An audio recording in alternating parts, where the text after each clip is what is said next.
by Mark Marquis is determined. Gary Ward's Oklahoma State Cowboys are confident, and they have reason to be. The big bat of first baseman Jimmy Barrigan is hot. He's the leading hitter in the series. Meanwhile, Robin Ventura, whose record 58-game hitting streak was stopped Thursday night, has his bat ready to explode again. And when it comes to pitching for the Cowboys, you've got to have hope. And they have Pat Hope, who's pitched 2 complete game wins in the series. Pitching has been a key for Stanford also. Al Osuna's 8 2/3 innings of shutout ball stopped Texas last night.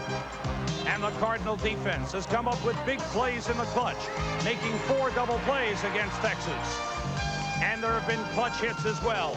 None more dramatic than Paul Carey's grand slam homer against LSU. So Stanford is set for a rematch with Oklahoma State for the national championship. The Cardinal will need more run-producing hits than they got Thursday night. They'll also need a strong pitching performance from All-American Jack McDowell, who had just 1 bad inning.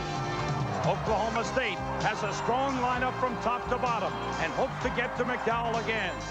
They also look for another strong effort from right-hander Pat Hope.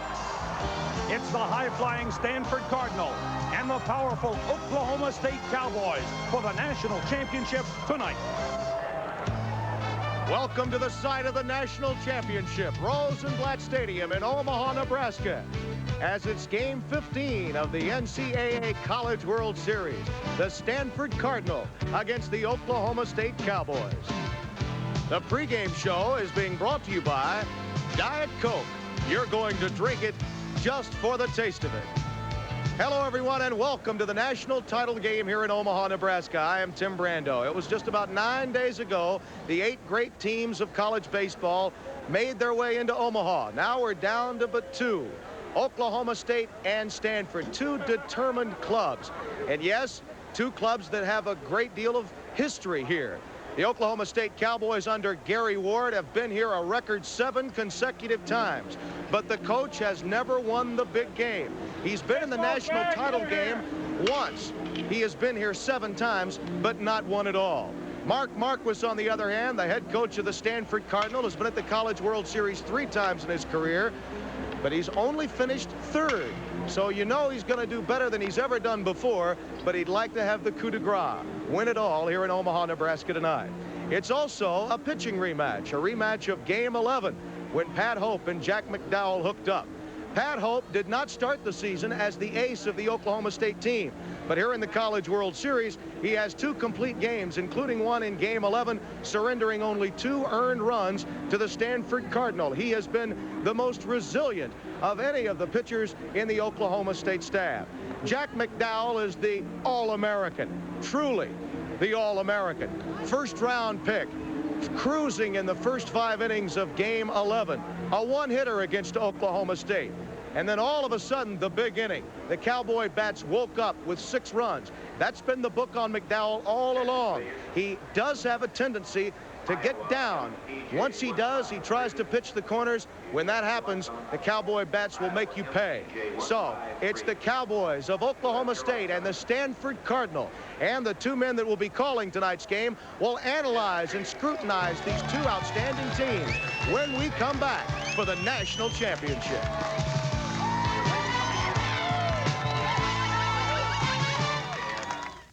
Oklahoma State and Stanford ready for action, and so are the gentlemen in the booth. In fact, I always had a great deal of professional respect for these 2 men, but I've been looking up to them for about a week or so. Sam Rosen and Joe Morgan. Thanks, Tim, and this is the big one, the national championship. And as Tim mentioned, it's a rematch of the aces of the staff. Both pitchers going with 2 days rest, and it's a question as to how Jack McDowell of Stanford will bounce back with that short rest, Joe. Well, I think one of the problems is Jack McDowell is a power pitcher. Therefore, he needs his fastball to win. Whereas Pat Hope throws sinker, slider. He is a little more control pitcher, so he doesn't need as much power. Now, His job, of course, is to try. McDowell's job is to shut down the big bats of Oklahoma State. A tough assignment. Very tough assignment. I think if I was Mark Marquis, I would not want Jack McDowell to go through that lineup more than twice. If he got in any trouble after going through twice, I'd go to my bullpen, because those guys from Oklahoma State, they understand hitting and they get better as they see a pitcher. Okay, now another thing that Stanford has going for them, because of the great relief job Al Osuna put in last night, 82 thirds innings, they've got a rested staff. Rob Wassenaar and Brian Kaiser, who pitched against LSU, they're rested. Lee Plumlee was knocked out early. He could come back tonight as well. For Oklahoma State, it's Hope and maybe one other guy, and that's it. Well, I think it's going to be Hope and Rockman for Oklahoma State. They will win or lose this ball game. I don't think they're going to want to go any deeper than that. Okay, and as you know, in championship games, defense goes hand in hand with good pitching, and Stanford has been showing good defense in the clutch. Well, I think the pressure's on all the infielders in this ball game. I think it's tougher to catch a ground ball and throw it under pressure than it is to catch a fly ball. So I think defense will be a key, and Stanford has showed that they can make all the defensive plays necessary to win a ball game. Against Texas the other night, they made 4 double plays, including one that was awfully tough, the 3-6-3 double play. Whitmire to Escar, back to Whitmire. That's very tough, and I think they can turn it under pressure. Okay, now Stanford has played 4 straight games, including this one tonight. They've been under pressure to win the last 2. Oklahoma State was off last night. Does either team have a psychological edge? Well, really, I think no team has an edge. I think Stanford guys are all young. They're young. They're ready to play. And I think if any edge goes, it's to Stanford, because they did play last night and their bats might still be hot. Okay, these 2 teams, fine ball clubs, are set for the national championship. Oklahoma State with Gary Ward looking for his first championship. Mark Marquis looking for his first title. Right now, let's go back to Tim Brando. All right, Sam, the 2 coaches in tonight's game attack the game much differently. They are a study in contrast. Gary Ward relies on his power, and he also is very subdued with his team. He likes to keep their emotion on an even keel. Mark Marquis, on the other hand, will peck away, manufacture runs, and rely on his pitching. But he does like to pep up his team emotionally during the course of a game. His dugout will be quite loud tonight, while Oklahoma State will be a bit more subdued, waiting for the inevitable, the big inning. But they do have one common bond, and that is both coaches and both teams are very aggressive. The Cowboys and the Cardinal won't give an inch in the 1987 National Championship here at Omaha. Game 15 of the College World Series. The Cowboys and the Cardinal are coming right up. The National Championship of College Baseball, Oklahoma State and Stanford on the way. The pregame show has been brought to you by Diet Coke. You're going to drink it just for the taste of it.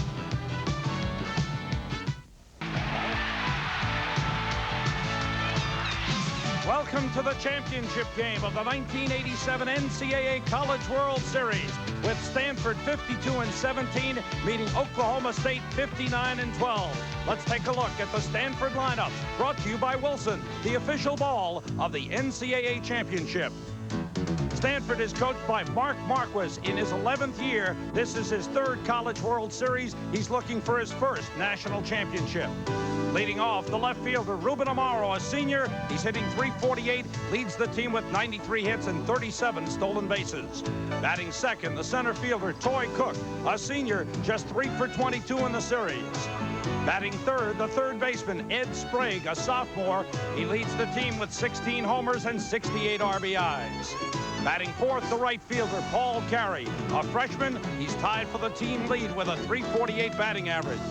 Batting fifth, the first baseman, Ron Whitmire, a sophomore. He's 7 for 18 in the series. Batting sixth, the shortstop, David Esker, a senior. He's hitting .333 in the series with 4 RBIs. Batting seventh, the catcher, Doug Robbins, a junior. He's hitting .270 this season. Batting eighth, the designated hitter, Mark McDowell, a senior, hitting .281, but he's 4 for 10 in the series. And batting ninth, the second baseman, Frank Carey, a sophomore. He has 5 hits and 3 RBIs in the series. And the defense for the Oklahoma State Cowboys will have Ray Ortiz in left field. Anthony Blackman will play center field. Benny Castillo is in right. Robin Ventura is the third baseman. Monty Ferris plays shortstop. Brad Beanblossom is the second baseman. Jimmy Berrigan is at first. Adam Smith will do the catching. And on the mound will be right-hander Pat Hope. 6'5", 220 pounds, 19 years old, a sophomore from Stillwater, Oklahoma. Proof that you don't have to go far to recruit. He's right in the hometown of Oklahoma State. What a fine season he's had. A record of 13-2, and he has won 5 games in postseason play, starting 5 and completing 5. He beat Missouri in the Big 8 tournament and then won 2 games in the regional, both complete game victories, as he beat Western Carolina and Texas A&M, and he beat Texas A&M 7-4 on 2 days rest. And thus far in the series, he's pitched 2 wins, complete game victories over Arkansas and over Stanford. The umpires for tonight's championship game, Randy Crystal from Austin, Texas, will call balls and strikes. Hank Roundtree at first, Bob Nelson at second, Bill Rosenberry is at third. And one of the things we've been saying since the beginning of the series is that in order for Hope to pitch a good ball game, he's going to have to keep Amaro and Cook off the bases for Stanford. And that's going to be a real matchup that I think Stanford has to exploit. They're going to have to do it with speed and defense. Amaro swinging. The first pitch pops it up left side. The shortstop, Monty Farris, makes the catch in short left field. 1 pitch and 1 out. And Hope can't have it any better than that. On the baselines for Stanford, Kirk Mason coaches at first. Dean Stotts at third, but head coach Mark Marquis gives all the signs from the dugout. He's on the first base side. Here's Toy Cook, the senior center fielder. He's had a good year. His first display of power this year with 10 home runs. Takes a strike.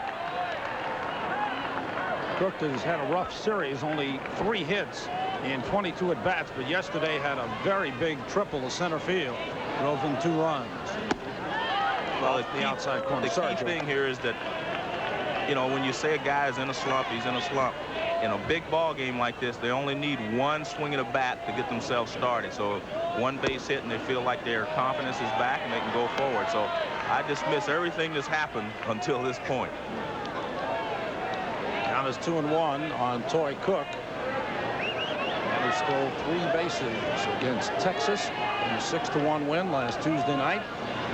Fastball is fouled off the right side. For a big guy at 6'5" and 220, Pat Hope does not throw hard. He relies on a good slider.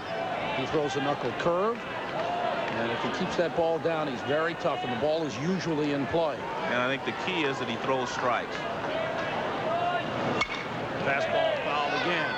In the game against Stanford on Thursday night, I think a lot of people were surprised that he struck out 11 and he walked none. That's no surprise. He has good control. Doesn't hurt himself. I think what was surprising was in the first game of the World Series against Arizona State, team he beat, he walked 3. Changeup hit hard past Monty Farris. It's short and into center field for a base hit. Cook with a big turn. Blackman gets the ball in.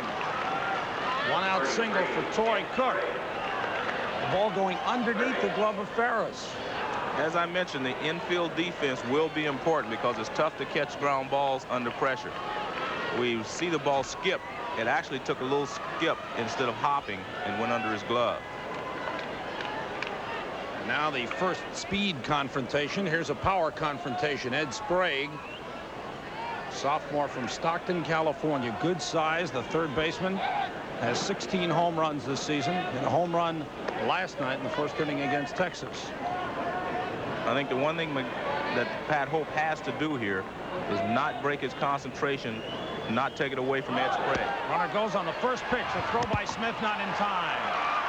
Toy Cook looks to me to be the fastest man on the team, Joe. Right. He gets a good jump here, and I think the important thing here is he goes on the first pitch. Let's make it happen right now. He gets a good jump, and Adam Smith has no chance to throw him out here. Cook is 4 for 4 this World Series. I think the key thing is do it now. Let's don't wait. We don't have time to set any examples. Let's do it right now. Pitch is hit hard, base hit right field. Castillo's got a good arm. Here comes Cook around third. He's held up halfway home. The throw goes over everyone's head. Sprague will go up to second. The throw by Castillo was way high, went all the way back to the screen. Cook was halfway home, but was held up. They respected the arm of Castillo, He'd have made it because of the overthrow. In any event, Sprague moves up to second on the error by the right fielder. But the reason he holds him up here is that you see where Castillo was throwing that ball from short right field, and he felt like he had a shot at throwing Toy Cook out. It would have been a close play, and I guess Marquis didn't want to take a chance in the first inning. You see him holding Cook up. Back-to-back singles by Cook and Sprague. Stanford with runners at second and third, one man out. Infield is back for Oklahoma State. Concede a run. The big freshman Paul Carey picks a slider inside. They're playing back, as you mentioned, at all points. They're going to concede the first run to Stanford if they get a ground ball on the infield. That pitch is inside, 2-0. Carey was 2 for 4 against Hope in the game Thursday night. Well, I think Hope, like McDowell, found out something about each one's hitters. And I think he found out that he needs to keep the ball in tight on Paul Carey. And the first 2 pitches have been inside. Again inside, tapped up the third base side. Ventura throws. Berrigan makes the play. 2 men out. The run scores. Troy Cook brings it in. RBI for Paul Carey. His 6th of the College World Series. Ed Sprague held at second. 2 men out, and Ron Whitmire will step in. Stanford coming up with a run. 2 singles and an infield out. Here's Whitmire. 268 for the season for the sophomore from Long Island. But 389 in the College World Series, 7 for 18.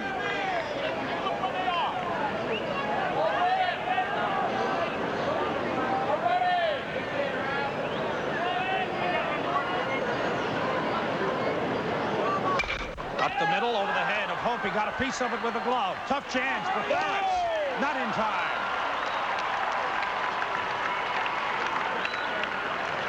Hope got too much of that ball. He slowed it down too much.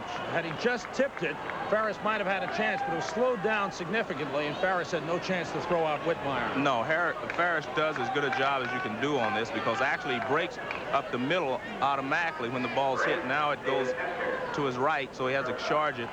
That's a fine play. He makes as good a play as you can make. Gets rid of the ball quickly, and he throws a strike, just not in time. 3rd hit of the inning for Stanford, and the shortstop David Esker.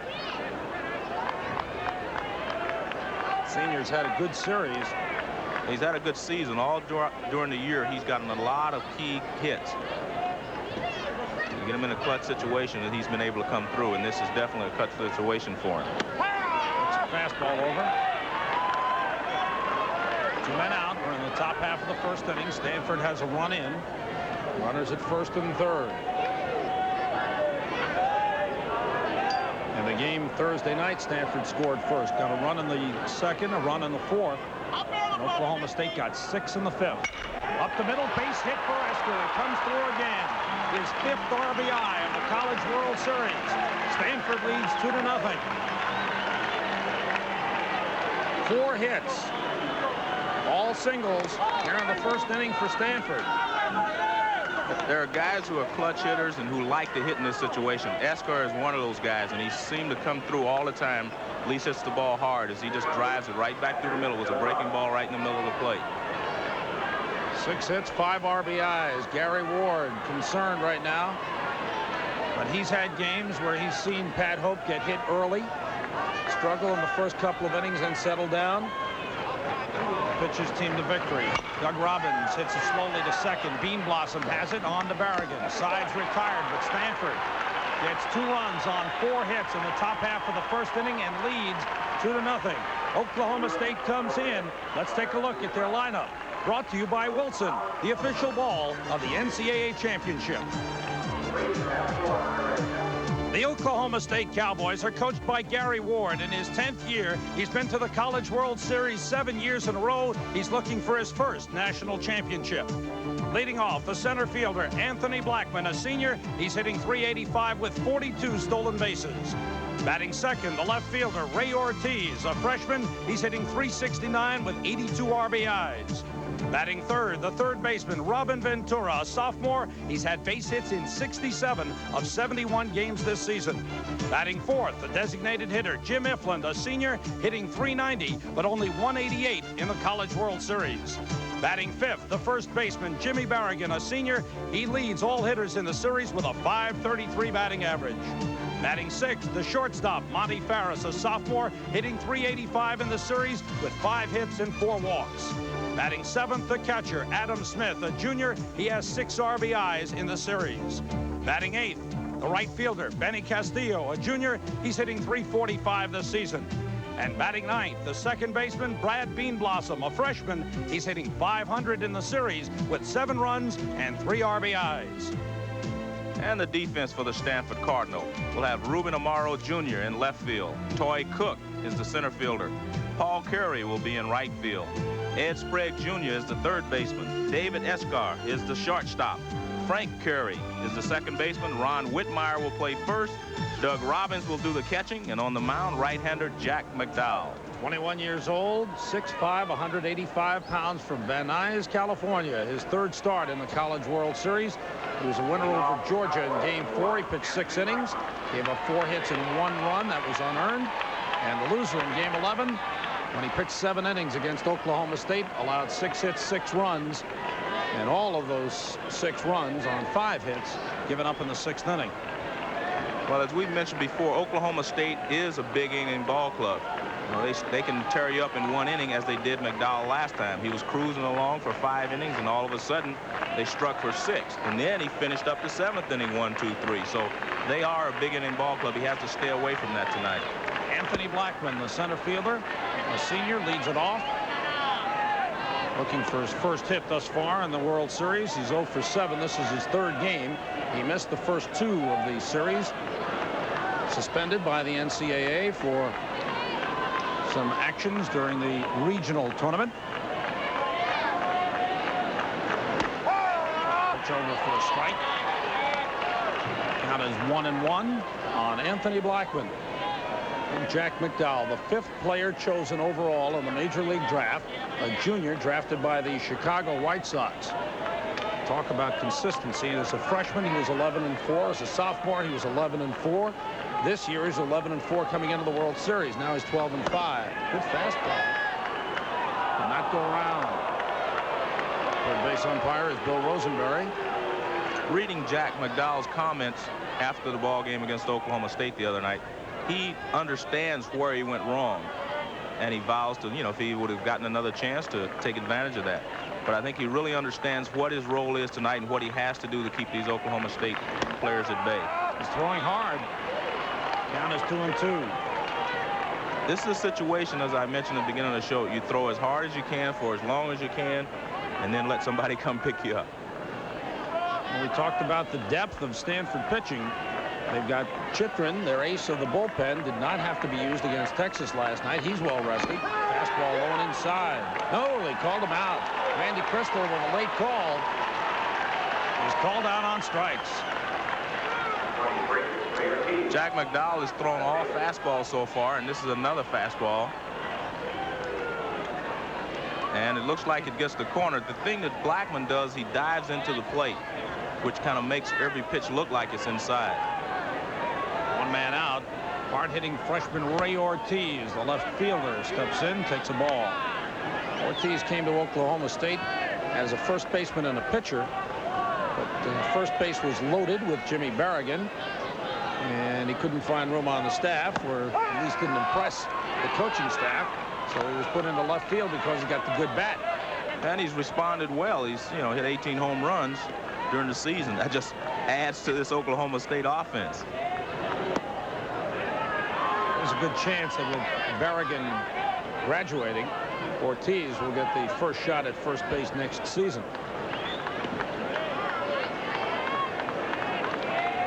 2-1 pitch. Hit down the left field line, a base hit. Rolling into foul territory. Amaro picks it up. Ortiz will hold with a single. Amaro doing a good job getting over. Ortiz does not have great speed. There's a fastball by McDowell inside. It really hits him on the hands, and he pushes it down the left field line. It's a good fastball on the inside corner. But a good job by the left-handed hitter Ortiz. Good strength. Yeah, to push it out there, but it was a good play by Amaro to hold him to a single. Here's Robin Ventura hitting .421, .235 in the series. He's 4 for 17. Had gone 0 for 8 before getting a base hit against Texas on Friday night. That is record 58-game hitting streak stopped by Stanford on Thursday night. The pattern so far with Jack McDowell is he's staying in tight on these left-handed hitters. Runner fakes the breaking ball is inside. With Ortiz not having good speed, the first baseman Whitmire, respecting the pulling ability of Ventura, is playing behind the runner. We'll see him.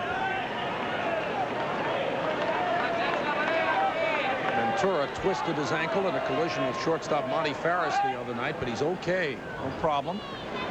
Hits it on the hands, looping line drive over the head of shortstop Esker, and 2 back-to-back singles. Neither one hit particularly hard. At Oklahoma State, with a threat here, runners at first and second, only 1 out. Well, so far, Jack McDowell has been able to execute his game plan. He hasn't been fortunate enough to have these balls hit off the hand at someone. As you see here, he jams Ventura, but he bloops it over right there on the fist, and he bloops it over shortstop.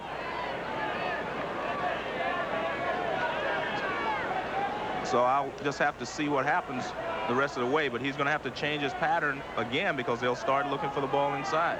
Designated hitter Jim Eflin, who has struggled here in the College World Series, just 3 for 16.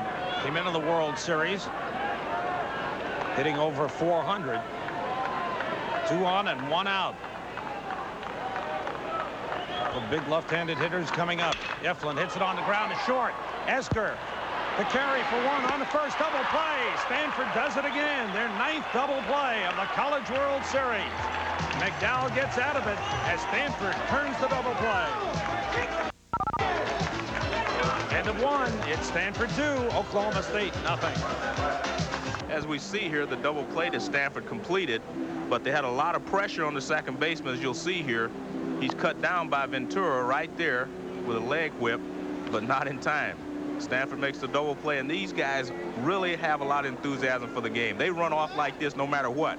Even if the other team scored 5 runs, they hustle off the field, and I think it's real good discipline that they show. And as we talked about, Stanford's ability to come up with the big defensive play throughout the World Series has enabled them to get this far. They came up with 4 double plays against Texas last night. This was their 9th of the College World Series. The record is 12. I really like their double play combination for a college team. They do a great job. Here's the designated hitter, Mark McDowell, used sparingly this season, inserted into the lineup against LSU, and he's responded, going 4 for 10 in the last 3 ball games. Last 2 ball games, excuse me. That was 1 and 1.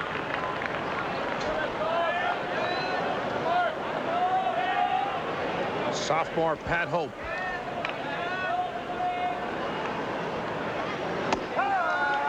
Got the outside corner. Hope ahead on the count, 1 and 2. Struggled early in the ball game against Arizona State in game 1 of the series. There's that knuckle curve. That's foul. For people who do not know what a knuckle curve is as compared to a regular curveball, a regular curveball, you grip it with your fingers. A knuckle curve, you grip it with your knuckles, and it comes up like a knuckleball with no spin on it and then breaks like a curveball. With a curveball, you can see a hole in it. The spin of the ball lets you see a hole, so you know it's going to be a curveball. A knuckle curveball, you cannot see any spin, so you don't know which way the ball is actually going to go. So it's a very effective pitch. Guy from Texas, a lot of guys from Texas throw that pitch. 2-2 on McDowell. Just missed outside.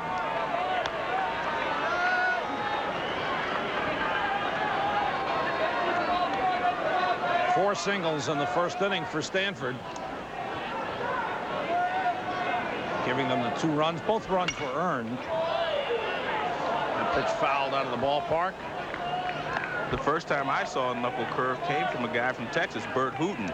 He came right from the College World Series, went right to the big leagues, and started throwing a knuckle curve, and it was very effective. Fastball, base hit for McDowell. 5th hit for Stanford, all singles. We got the leadoff man on. Here in the top half of the second inning, and a man who can handle the bat well steps to the plate. 5th hit of the World Series for Mark McDowell. Nice way to go out in your college career. McDowell is senior. He's not thinking about pro ball. Inserted into the lineup, and he responded with 5 base hits in the last 3 games. Here's Frank Carey, sophomore second baseman. One of the reasons I mentioned that it would be so much pressure on the infielders in this ball game is that for most of these guys, this will be the biggest game they'll ever play in their career, and therefore the pressure mounts. Well, they put pressure on themselves, of course. Slow grounder up the first base side. Berrigan had trouble with it, steps on the bag and makes the play. I think the trouble he may have had is he looked up into the sun on that chopper. And the ball was chopped real high off the plate, and it had some erratic spin on it once it hit the grass. Berrigan couldn't tell if he could come in and take it out of the air, and it wound up dropping. I think he wanted to come in and take it, but as you mentioned, when you look up that high, the sun plays a small part in that right there, but you see it bounce off to his left, and he had to make a backhanded play. Good reaction. In any event, it has the effect of a sacrifice. Runner at second, 1 man out. Ruben Amaro bunts foul. Sorry, Stan. One of the things with Amaro is that he seems to want to do everything too quickly. He wants to hit the first pitch. Now he wants to bunt the first pitch. And he is a real good hitter. I think he needs just to have a little more patience at the plate because he swings the bat very well. He's had a lot of bad luck in this series because he's hit the ball hard a lot of times. Changeup in the dirt, scooped up by the catcher, Adam Smith. Count is 1-1 with 1 man out. Amaro is 4 for 21 in the series, but he's made very good contact. Right. I just wish, as a personal thought, that he would take a little more time at the plate each time. See a pitch, see the rhythm of the pitcher. Pitch way inside, and it's 2-1. Because the times, in my opinion, during the series that he's hit the ball hard have been late in the count, where he's seen the pitcher's arm motion, he's seen some speeds from the pitcher. The toughest thing to do is walk up there and hit the first pitch you see, because you don't know if it's going to be 80 miles an hour or 90 miles an hour. Ground ball to second. Bean Blossom is there. 2 men down. On the third goes Mark McDowell. It's a good sinker from Pat Hope. Last 2 batters is the way Hope likes to pitch. Getting that ground ball from Carey and Amaro. And here's Toy Cook. And a base hit with 1 man out in the first inning. Came around to score. Sprague singled. Ventura is playing awful deep at third. Well, they're calling him in now. He was playing real deep at third base. Fastball line to center field. Blackman right there makes the catch. Cook hit it well. Blackman had him played perfectly. Stanford gets a runner to third, but fails to score. We go to the bottom half of the second inning. Stanford 2, Oklahoma State nothing. ESPN's live presentation of the 1987 NCAA College World Series is being brought to you by Michelob. Exceptionally smooth, distinctive taste is why the night belongs to Michelob. By Casio Pulse and DataBank watches. Casio, where miracles never cease. And by Metropolitan Life and affiliated companies. Get Met, it pays. Stanford leading 2-0 as we go to the bottom half of the second inning. Oklahoma State had a couple of base runners in the first. On the baselines, they have Dave Holliday at first base, and the head coach, Gary Ward, flashes the signs at third. We go to the bottom half of the second inning. Jimmy Berrigan, who's had an outstanding series, leading hitter in the College World Series with a .533 batting average. And one of the reasons he's hitting well is he stopped trying to pull the ball. He's going with the ball well. Well, he's hitting the ball all over the ballpark, and that's the best way they hit. He hits a few balls to left field or center, and he will pull the breaking ball, as he did for a home run against Ben McDowell. We hate to keep mentioning McDowell's name, but he hit a home run off McDowell in extra innings to win a ball game. It was a breaking ball, and he pulled it down the right field line. That pitch is a fastball over. Count 2-1. Jack McDowell with good velocity. Was in the College World Series in 1985. Beat Arizona 9-2. This is his 4th College World Series start. If you haven't seen Rosenblatt Stadium, it's a big ballpark. A lot of room in the outfield. 343 down the lines. 370 straight away, left and right. 420 straight away center field. Wind is blowing out towards left. Up high, and the count is full on Berrigan.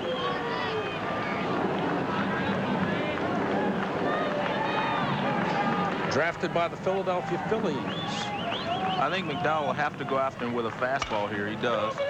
In the hole and past Whitmire and Carey. A base hit for Berrigan. Just found the hole. 9th hit of the series for Jimmy Berrigan. McDowell tried to get the fastball on the inside corner, but he couldn't make it. But Berrigan, of all the left-handed hitters on Oklahoma State, is capable of pulling that ball if you get it inside. And he pulls it in the hole. Nice attempts by Carey and Whitmire. Now, we've talked about the clutch defense that Stanford has had. Stanford pitchers have put the leadoff man on 18 times now in the College World Series. Only 4 have come around to score. That ball gets away from Robbins, and Berrigan moves up to second. Breaking ball bouncing in front of Robbins and bouncing away from him. I think we all know by the way they pitch Monty Ferris, the book on him is not to throw him a fastball, especially early in the count. And the breaking ball goes in the dirt. Robbins tries to block it. He just can't keep it in front of him. But Monty Ferris will see a lot of breaking balls because he is such a good fastball hitter. It's a wild pitch. Shortstop Monty Ferris, a sophomore, takes a strike from Leedy, Oklahoma. They list him at 6'4". He's closer to 6'6". He's awfully tall for a shortstop, but obviously he does a good job. Has power. He leads the team with 23 home runs. Breaking pitch is outside. Also leads the team in walks and strikeouts. He'll take a lot of pitches. He'll go to a lot of full counts. Sometimes it'll be 0-2, and that hurts him. And he tends to strike out a lot.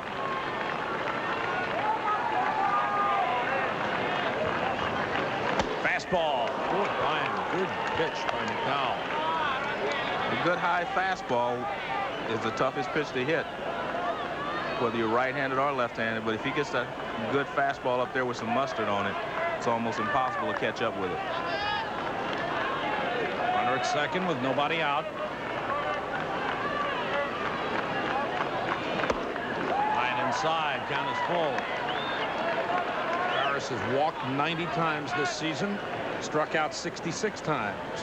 And I think Jack McDowell is trying to avoid what happened in the ballgame Thursday night when he walked Monty Ferris, and I thought that was a key hitter for the Oklahoma State Cowboys at that inning. Got him. Reached back and threw it by him. Big strikeout for McDowell. One man out here in the bottom of the second.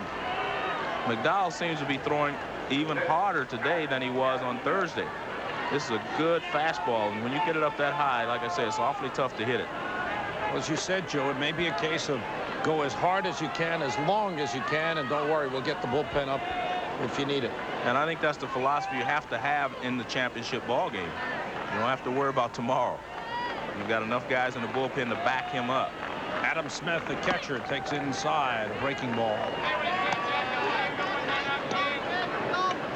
Jimmy Berrigan at second. Adam Smith has had a real good season, hitting .353. .375 in the series. Fastball on the ground to second. Frank Carey has it. On Whitmire, 2 men out.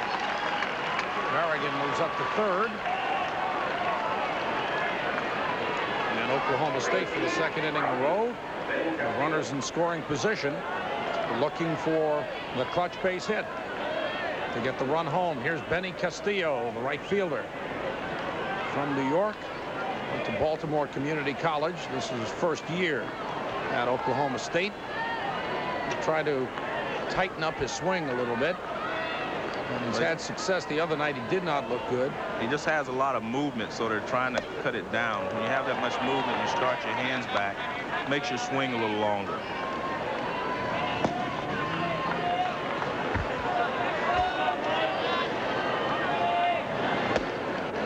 Too high with a fastball. It's 2-0.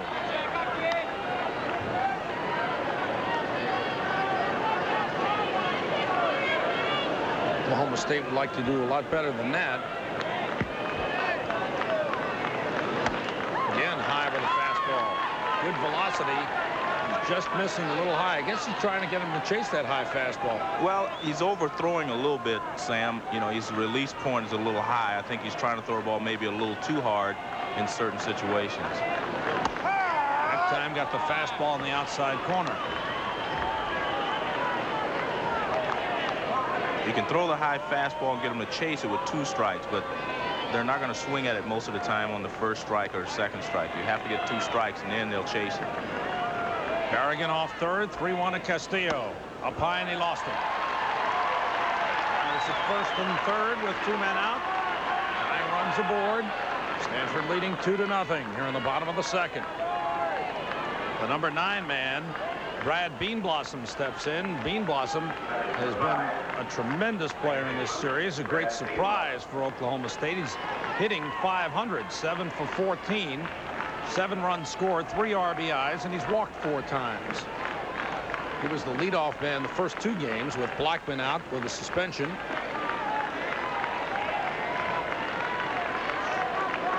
I think McDowell will go after him, but the one thing he has to do here is not figure he can knock the bat out of Beanblossom's hands, because he's hit the fastball pretty well in this series. Throws him a breaking ball that stays inside.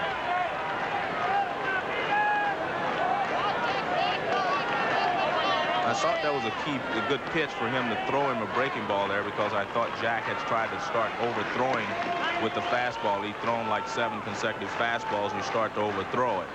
And on Thursday night, Beanblossom hit a triple off the high fastball and played a couple of runs. Castillo with a short lead. Not really a threat to run, and not likely with the way Oklahoma State swings the bats that Gary Ward will put something on here.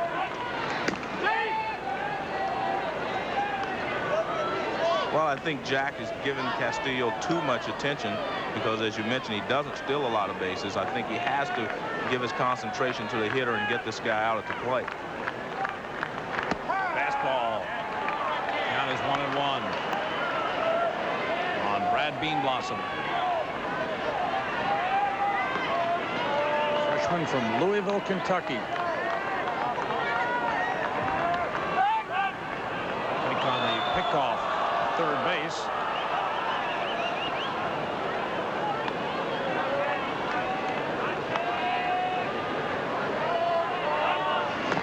Move to first, and Castillo back again. You only have 100% concentration. If you give 10% to the first base runner, you're taking some away from the plate. That means you're only giving 90% to the hitter. And in a 2-out situation, I feel that you have to give 100% concentration to that hitter, because the runner at first can't score if you get this hitter out. Fastball, line foul. That was 1-2 on Brad Beanblossom, a product of Gary Ward's baseball camps for several years, and recruited by the head coach. Career 507 wins at Oklahoma State in 10 years for Gary Ward. 762 winning percentage. I want to talk a little bit about Gary Ward and his program a little later on, because it's not just an accident that they have good hitters at Oklahoma State. 1-2. Fastball on the inside corner. Beanblossom is caught looking, and the side's retired. Once again, Oklahoma State gets 2 men on. They leave them stranded. 2 innings complete in the championship game. Stanford leading Oklahoma State 2-0. Gary Ward not happy with the call of the home plate umpire, Randy Crystal. Beanblossom is caught looking, and Oklahoma State has yet to score as we go to the third. The press contingent on hand here covering the national championship game. Watching the proceedings from behind home plate at Rosenblatt Stadium. And a great crowd on hand. Again, near capacity. This will be a record-breaking attendance for the World Series. With a great crowd on hand tonight. Pat Hope delivers to Ed Sprague. Base hit to left field. Sprague is 2 for 2. Ortiz gets the ball in. Second inning that Stanford has had the leadoff man on. In the first inning, they didn't get the leadoff man on. It came through with 4 hits and 2 runs. 6 hits for Stanford, all singles off Pat Hope.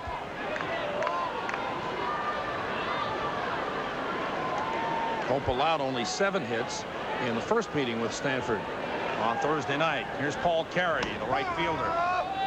Good pitch on the inside corner. Carey tapped out to the third baseman Ventura, driving in a run in the first inning. Singles by Cook and Sprague. An overthrow by the right fielder put runners at second and third. And Carey's infield out scored a run. Infield single by Whitmire and a single by Esker scored the second run.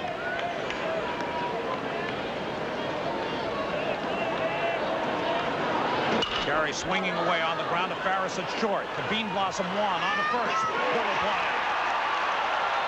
So Oklahoma State turns one over. We'll get a look here to 6-4-3 double play. Perfect double play ball. Farris, the Bean Blossom, who never touches the bag. Wow. And I saw that in the beginning. He wasn't even close to the bag. He never made an attempt to tag it. My, oh, my. Talk about the phantom tag. Maybe he has double vision and didn't see the base choke. Well, I could see it from here. I didn't want to call it before we saw the replay, but he never even made an attempt to tag the bag. He just stood there. 2 men out. Pop foul by Ron Whitmire. They talk about the phantom tag, but I tell you what, in the big leagues, guys touch the bag. I mean, that's a fact. But what they do is sometimes come off too soon. Watch this, and watch his feet. They're not even close to the bag. Pitch is fouled by Ron Whitmire. Hope ahead on the count, 0-2.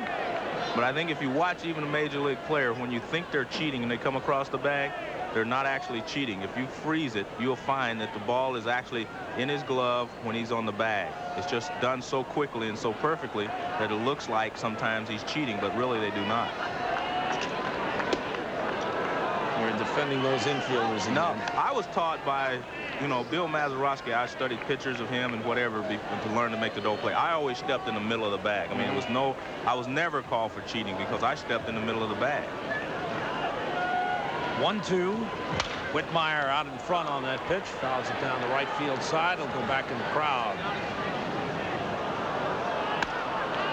And truthfully, if you make the double play correctly, there's no reason to cheat. There's no reason not to touch the bag. You just have to have good timing, go across the bag or step back, whichever you prefer. But you could go to the bag, touch it, and keep going. I think what you see sometimes, the shortstop sliding by, coming across, and leaving the bag too soon. Right. Well, but I guarantee you, if they put a freeze frame on it, he will not be going across too soon. It just looks that way. But these guys make double plays, 80 double plays a day. They do this over and over in spring training. So by the time they get to the big leagues, their timing is so perfect that it looks like they're cheating, but they're really not, because they freeze frame it. 1-2. Down low.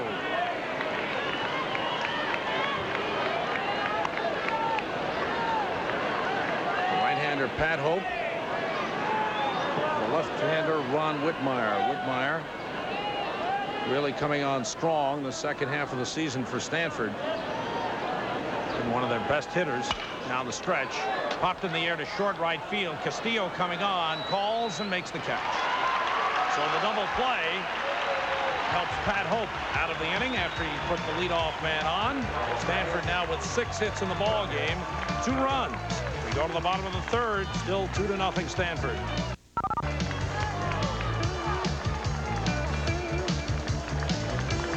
Cowboys coming to bat, still looking to break through against Jack McDowell. Had a couple of men on in each of the first 2 innings. Oklahoma State came through the winners bracket, winning their first 3 games over Arizona State. The comeback win over LSU. Jimmy Berrigan, the game-winning home run, beating Stanford 6-2 to go 3-0 and assure a spot in the championship round. Then losing to Texas 6-5 and getting the bye last night as Texas took on Stanford, and Stanford won that ball game 9-3. The Longhorns of Texas back home in Austin. We say hello to them. An outstanding run this season. Cliff Gustafson with a great year. And Brian Cesarek showed a lot of people he can hit. What a great performance he put on. Mark Petkaiser, an outstanding pitching performance in the World Series as well. Petkaiser winning 15 games this season, tying Richie Lewis for the most wins of any pitcher in college baseball this season. And he showed that he knew a lot about pitching. He knew how to move the ball around. He knew about changing speeds. He's going to be an excellent prospect. Anthony Blackman hits it off the hands. A looper to the second baseman. Carey, tough chance. Throws it wild. Blackman heading for second. The catcher Robbins picks it up, and the throw is not in time. The speed of Anthony Blackman. I think that'll be a hit and an error. Hit it off the hands. And that little looping line drive beyond McDowell and in front of Carey.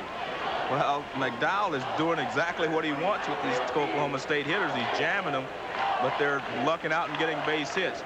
This is really, Curry took his time. So he takes an extra step, rights himself, but he just throws the ball away. It's a hit and an error. 3rd hit for Oklahoma State. Ray Ortiz steps up and takes a ball. Runner at second. And nobody out.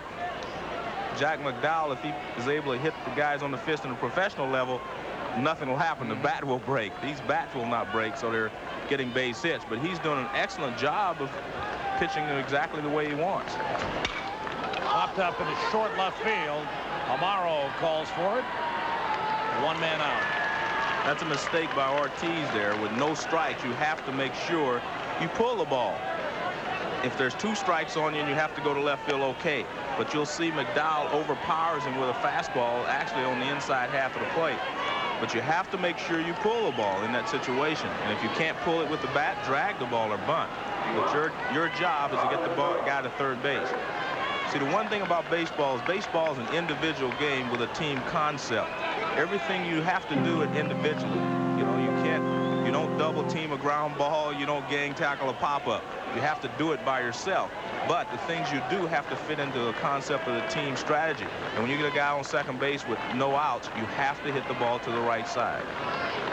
Robin Ventura takes a ball. Ventura had a base hit in the 1st inning. Oklahoma State had back-to-back singles by Ortiz and Ventura, and then Iflin hit into a double play to end the inning. Runner at second with 1 man out. Oklahoma State has had runners in scoring position in each of the first 3 innings.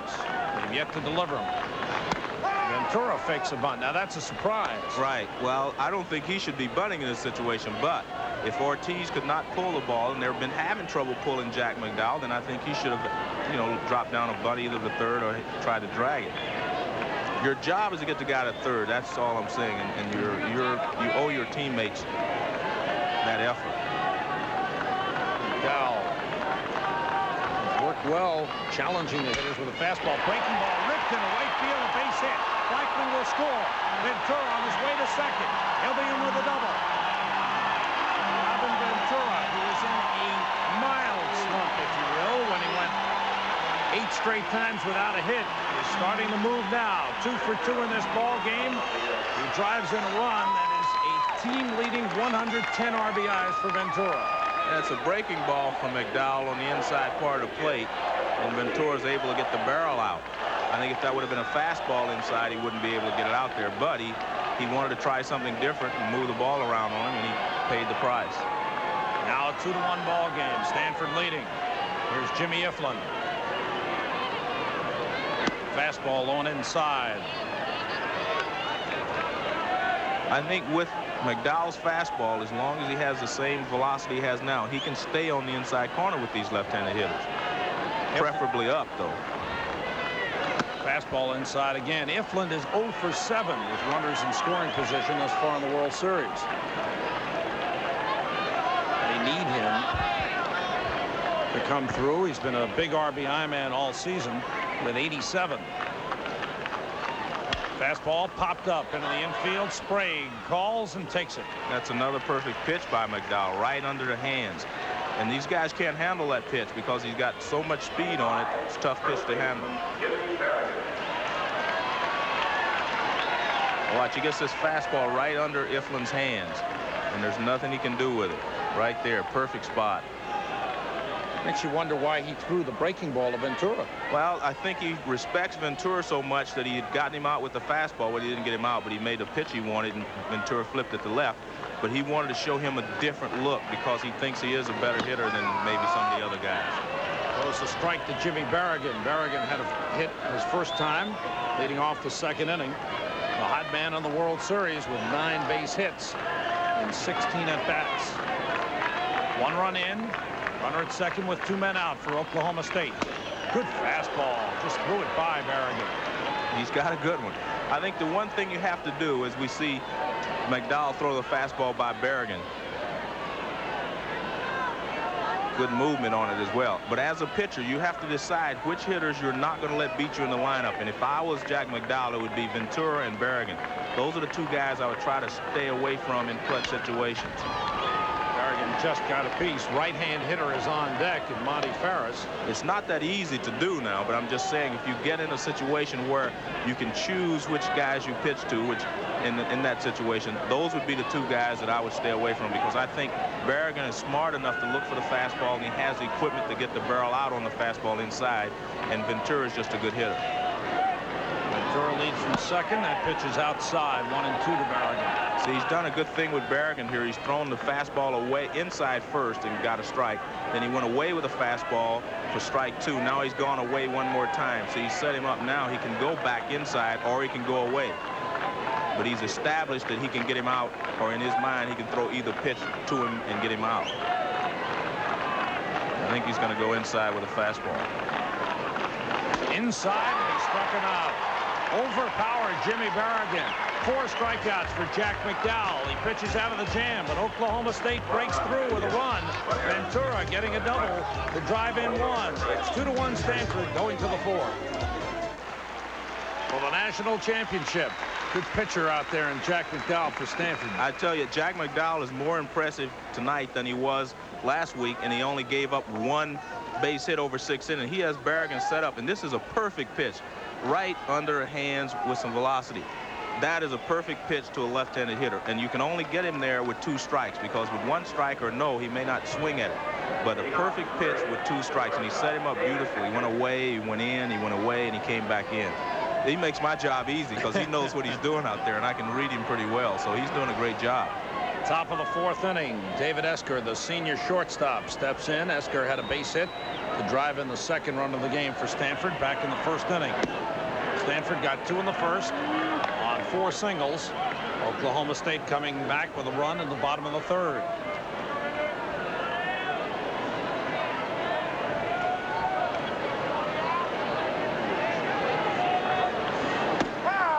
Fastball over. Count is 1-1. Tim Brando is alongside the Stanford dugout. Tim? It's very rare when you see a team give up a run and then come in with momentum, but you get the feeling that's exactly the way Stanford feels. McDowell averted the big inning against the power bats on the left side last inning, so they didn't get the big inning. They just gave up the 1 run. Oklahoma State, they are a team with tremendous confidence. They feel that they can break out at any time with any part of the batting order. And I believe that the middle of their order is the only ones going to be able to give Jack McDowell any trouble. I don't think the lower part of the order is going to be able to handle him the way he's throwing right now. If he gets tired later on, maybe they'll have a shot. On the outside corner, Esker is called out on strikes. Good pitch by Pat Hope. And he seems to be picking up his momentum on the mound. Well, there's no doubt that Hope is going to give you a good outing. That's his record. But he throws a fastball on the outside corner. 1 man out. Doug Robbins, the catcher, steps in.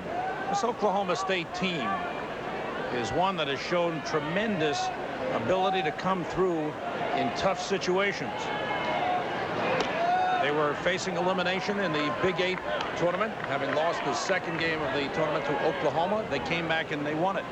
They lost early in the regional, and they came back, had to beat Texas A&M twice to do it on Sunday and Monday, and they did it. I have the feeling, I don't care how good he's throwing, you can't feel comfortable with a 2-1 lead against Oklahoma State. Jack McDowell is throwing great, and in fact he deserves a better fate than he's gotten, because he's jammed a couple of guys, and really the run was unearned anyway, but he has jammed a couple of guys that were for bloop hits. He really should only have given up maybe one base hit in the ball game, but he's throwing good, but I still can't feel comfortable if I'm Stanford. 1-1 to Robbins, off the hands toward the shortstop Ferris. On to Berrigan. 2 men out.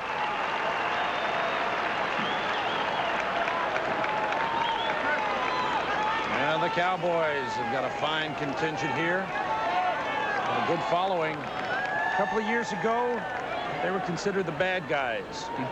Gary Ward had that mean, tough look. He wouldn't let his players shake hands after the game. Well, that's changed. He's mellowed. Things have changed, and his players have changed, and I think they're just respected right now overall. Overall success of the program, the type of ball players that we've seen come out of Oklahoma State. They've had some great players, and they've shown that they have got a good program, especially for hitters. I think it's a great place for hitters, or for a pitcher that likes a lot of runs scored for him. There's Gary Ward. I think the thing I'm most impressed with is the way that they teach their hitters. Change-up missing. Oh, he called that a strike. Excuse me. Again, Randy Crystal slow on the call. I agree with Mark McDowell. Right, I do too, and I agree with you, Sam. Looked outside. On the outside corner. It's a big strike zone favoring the pitcher. Pat Hope likes it, takes advantage of it. As he strikes out 2, strikes out McDowell to end the inning. We go to the bottom half of the 4th inning. Stanford leading Oklahoma State 2-1.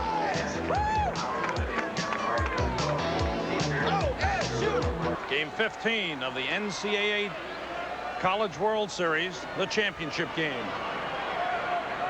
Oklahoma State coming to bat in the bottom half of the 4th inning. The shortstop Monty Ferris leads it off.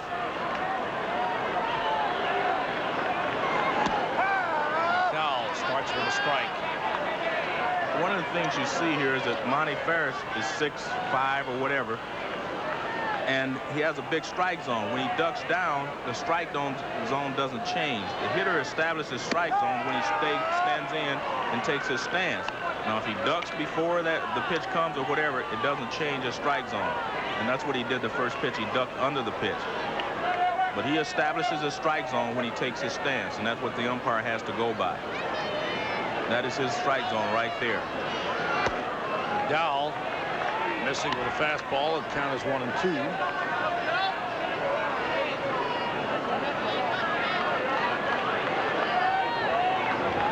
Breaking ball, base hit for Ferris to left field, past the dive of David Esker.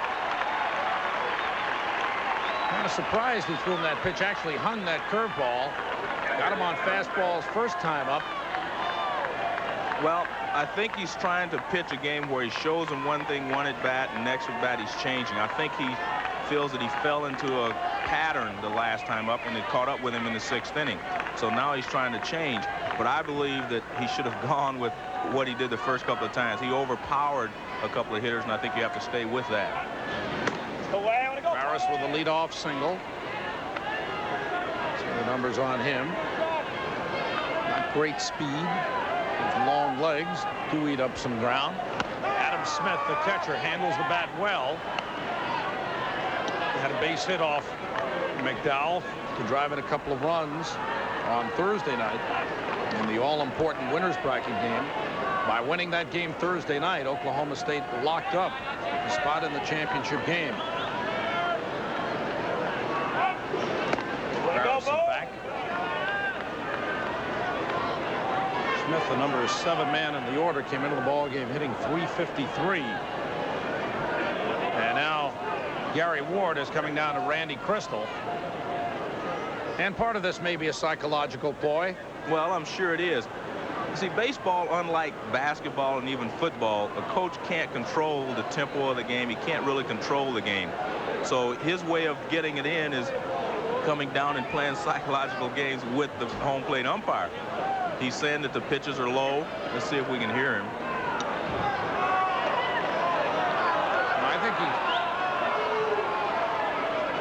I think he's talking about the balk move to first base.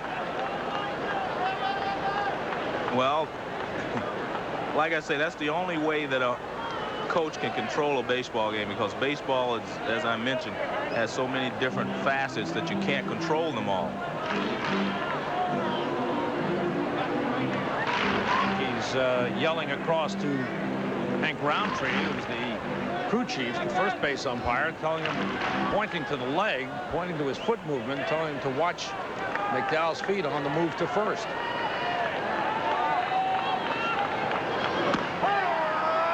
On the outside corner, but they haven't been calling it. That's what I was going to say. You haven't called a balk for all the games. You can't start in the championship game, in my opinion. But if a guy balks, they should call it. But if they haven't been calling the balk, I don't see how it's a balk now in the last ball game, the 15th game in the College World Series. Count is 0-2 to Adam Smith. Fastball on the ground. Nice play by Whitmire to Esker for one. To the pitcher covering, not in time. Well played. Now, wait a second. Did they call Ferris out? They may have called a double play. Ferris may have slid out of the baseline. It's a double play. Ferris did not slide for the bag. In college baseball, you must slide for the bag. It's a double play. Smith is called out as Ferris slid out of the base path. And Ward is going to argue this with Bob Nelson, the second base umpire.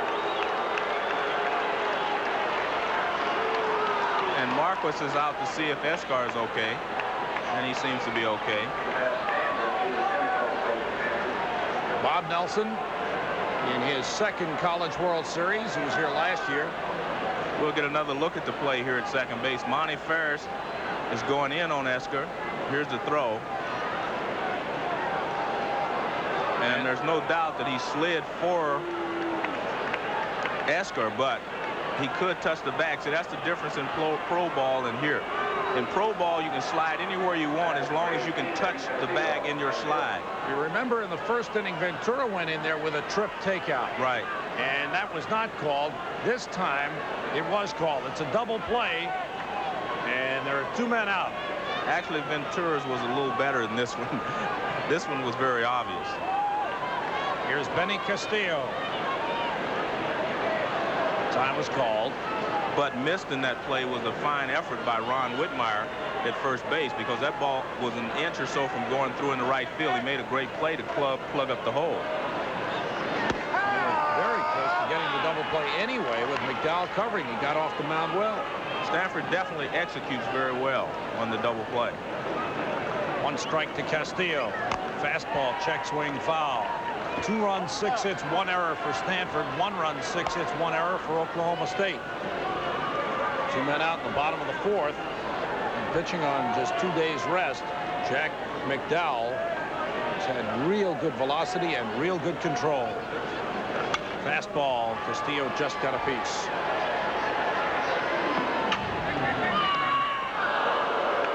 Oklahoma State played for the national championship in 1981 and lost in the final to Arizona State. Team that Oklahoma State team that year that Gary Ward says was a surprise team. He felt he had his best team in 1983, the year Texas won the championship. Texas beat Oklahoma State, and then Oklahoma State lost to Arizona State, and they were out. That year Gary Green was the shortstop. Incavillo was a freshman left fielder. And some good pitching.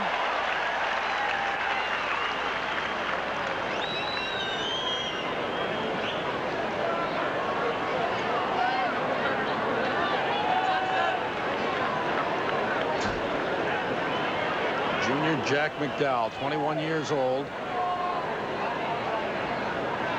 Throws hard, and it's hit hard. deep to left field. That ball's way back there and gone. A home run for Benny Castillo, and the game is tied.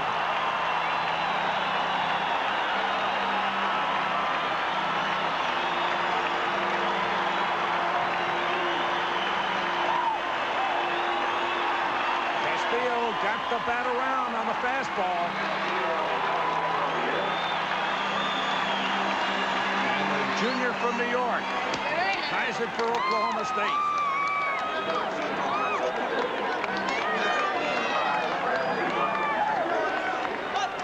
McDowell is going with the fastball, and he gets it on the inside part of the plate, and he gets the bat out. Castillo gets the bat out, and if you can get the barrel out on one of these fastballs, it will go a long way. And a man in the lower part of the order, Joe. Yeah. As I said, anybody in this order can hurt you. Well, that really surprised me, but There's another one. It's deep to left field, way back, and that ball is gone. A home run for Bean Blossom.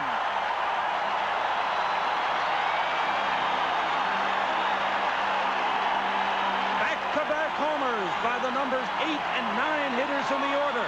Oklahoma State leads 3-2.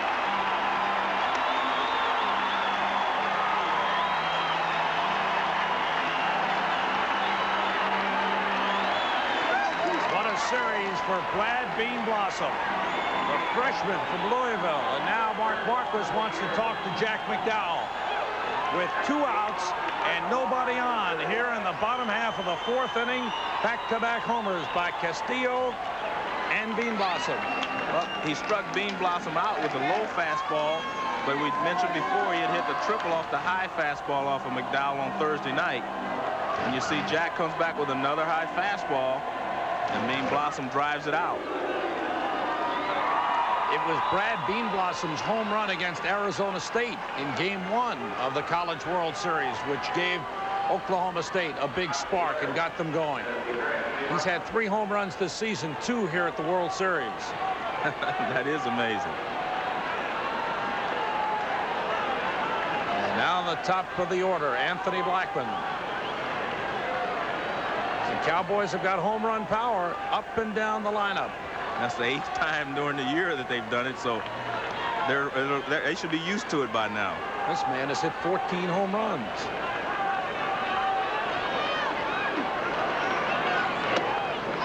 That pitch is high and away.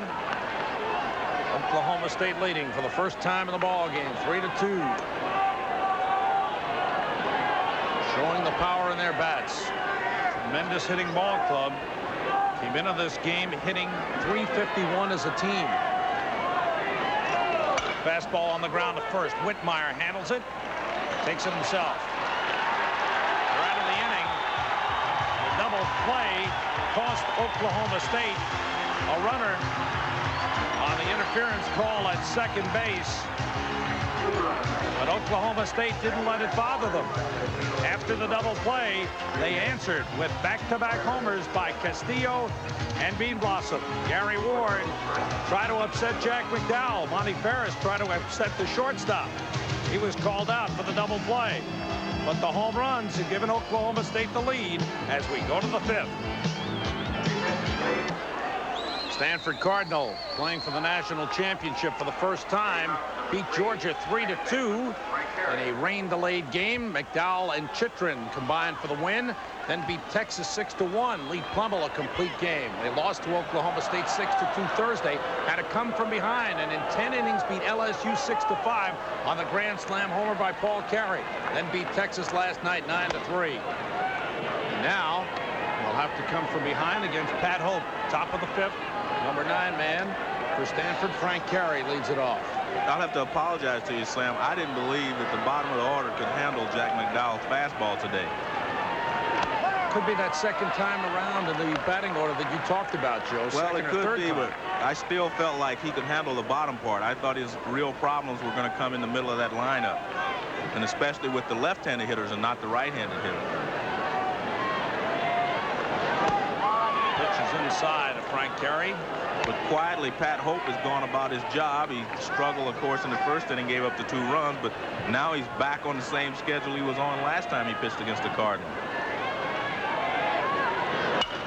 On the ground wide of third. Tough hop handled by Ventura. Throws him out. It's a nice play by Ventura.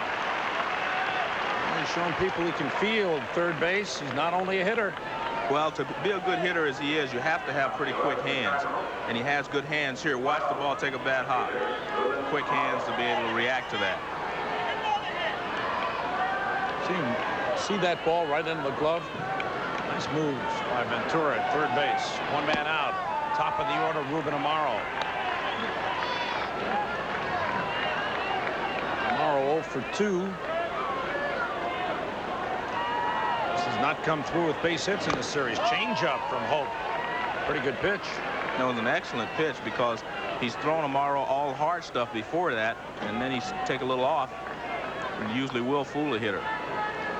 Amaro came into the World Series as Stanford's leading hitter, hitting over 360, but he has struggled. He's just 4 for 22 in the series and has not had an extra base hit.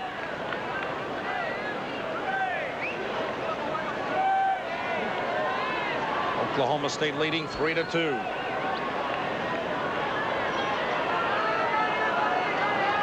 Sophomore Pat Hope delivers off the outside corner.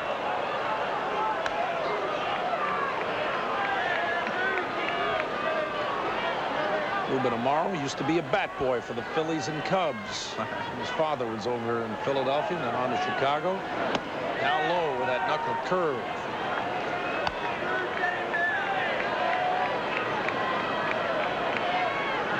Now it's 2-2.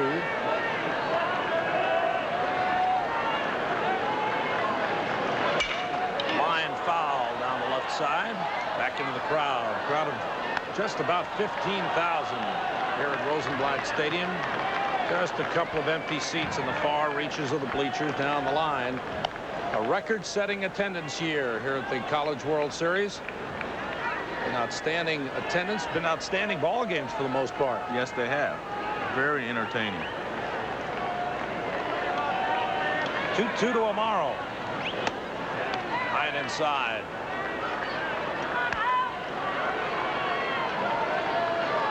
Stanford struggled early in the series and actually up until the Texas game to get runs. A lot of it has to do with the fact that Amaro and Cook were not getting on base.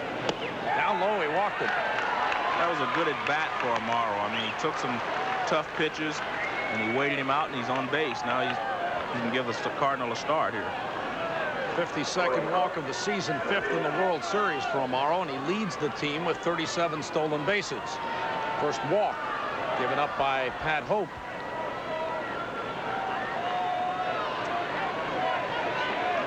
First walk Hope is allowed in the 2 games against Stanford. And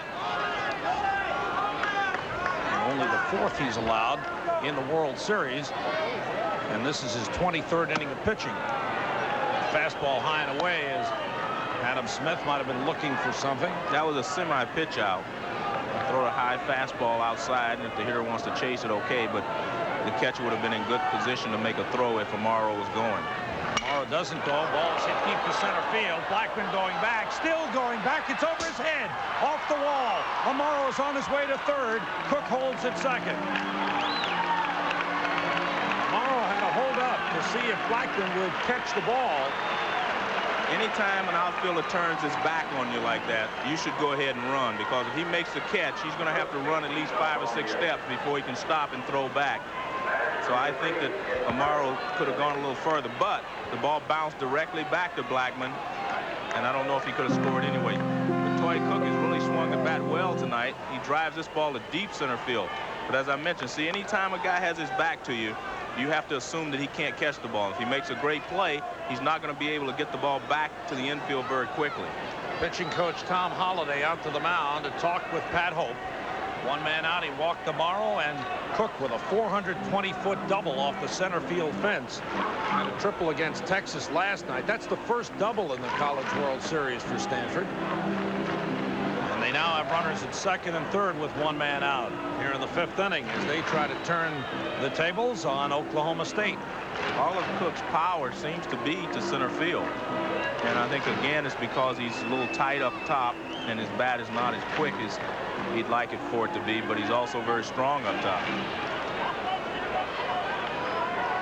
Tom Holliday returns to the bench. Oklahoma State will play the infield back all the way around. With a hitter of Sprague's caliber up, you can't play the infield in and give him, you know, it cuts down on the range of your infielders when you bring them in, first of all. And you do not want him shooting at guys that close. Sprague is 2 for 2. His bat starting to wake up. Had a home run against Texas last night. Pitch is over for a strike. Good pitch on the inside corner. Right. Well, he got a breaking ball that he hit to left field for a base hit his last time up. In the first inning, he hit a fastball out over the plate to right field for a base hit. So I think they're going to change their pattern a little bit. And the dirt gets away from Smith, and the runners move up. Amaro comes in to score, and the game is tied. So, just as Pat Hope was going along, got the first man out in the inning, suddenly he runs into trouble. The walk comes around to haunt him. He's trying to throw a breaking ball low and away to Ed Sprague, and he throws that 60-foot breaking ball that will get you in trouble 90% of the time, as we see it from a different angle. And there comes Amaro to score the tying run. Now Oklahoma State brings the infield in. Sprague thus far in the series is 0 for 6 with runners in scoring position. Now has a man at third. Game tied 3-3. He can't be 0 for 6. He got a single in the first inning with a man on second base. Lines one into right center field, and it's caught by Castillo. That'll be a sacrifice fly. If he makes it, he does. Close play. Cook sliding in. Line drive to right. Castillo with a good arm, but Cook with a great speed beats it, and Stanford has regained the lead 4-3. Sprague coming through, hitting the ball well to right field. A good piece. Right. Sprague went to right field the first inning with a man on second base for a base hit. Now he goes to right field, and Castillo uncorks a strong throw to the plate. But it's not in time to get Toy Cook, and the Cardinal take the lead back. Hope, a pitcher who usually doesn't hurt himself, has hurt himself in this inning with a walk and a wild pitch. I think the walk was the key thing, but I thought Amaro did a good job of taking some pitches just out of the strike zone, something that he has not been doing throughout the World Series. He's been swinging at the first pitch, making a lot of outs on his own. That time I thought he had a very good at bat. Count is 1-1 on the freshman right fielder Paul Carey. Took a little off, and it's lined in the left center for a base hit. Ortiz goes over. Carey around first is going for 2. Here's the throw. Carey slides. He's safe. That's good hustle. He's a good ball player. He is an excellent ball player. Also, I think the thing you have to think about is that how aggressive Stanford really is, basically as a team. But as you go here with 2 outs, you might as well take the chance anyway. Anytime a ball is hit in the gap with 2 outs, or there's any doubt, you go all the way. As you see, he made that double from the first step. As soon as he made contact with the ball, he was going to second base, and they had to stop him, and they couldn't. Big guy with the low socks can motor. There's Ron Whitmire, the first baseman. Sophomore first baseman. Both teams have a good blend of youth and veteran leadership on their teams. So what you're saying is we may see a lot of these guys at the College World Series in the next few years. You see Carey at second base, a freshman. Here's Whitmire, a sophomore at the plate. 2 men out. We're in the top half of the 5th inning. Stanford has scored 2 to regain the lead, 4-3.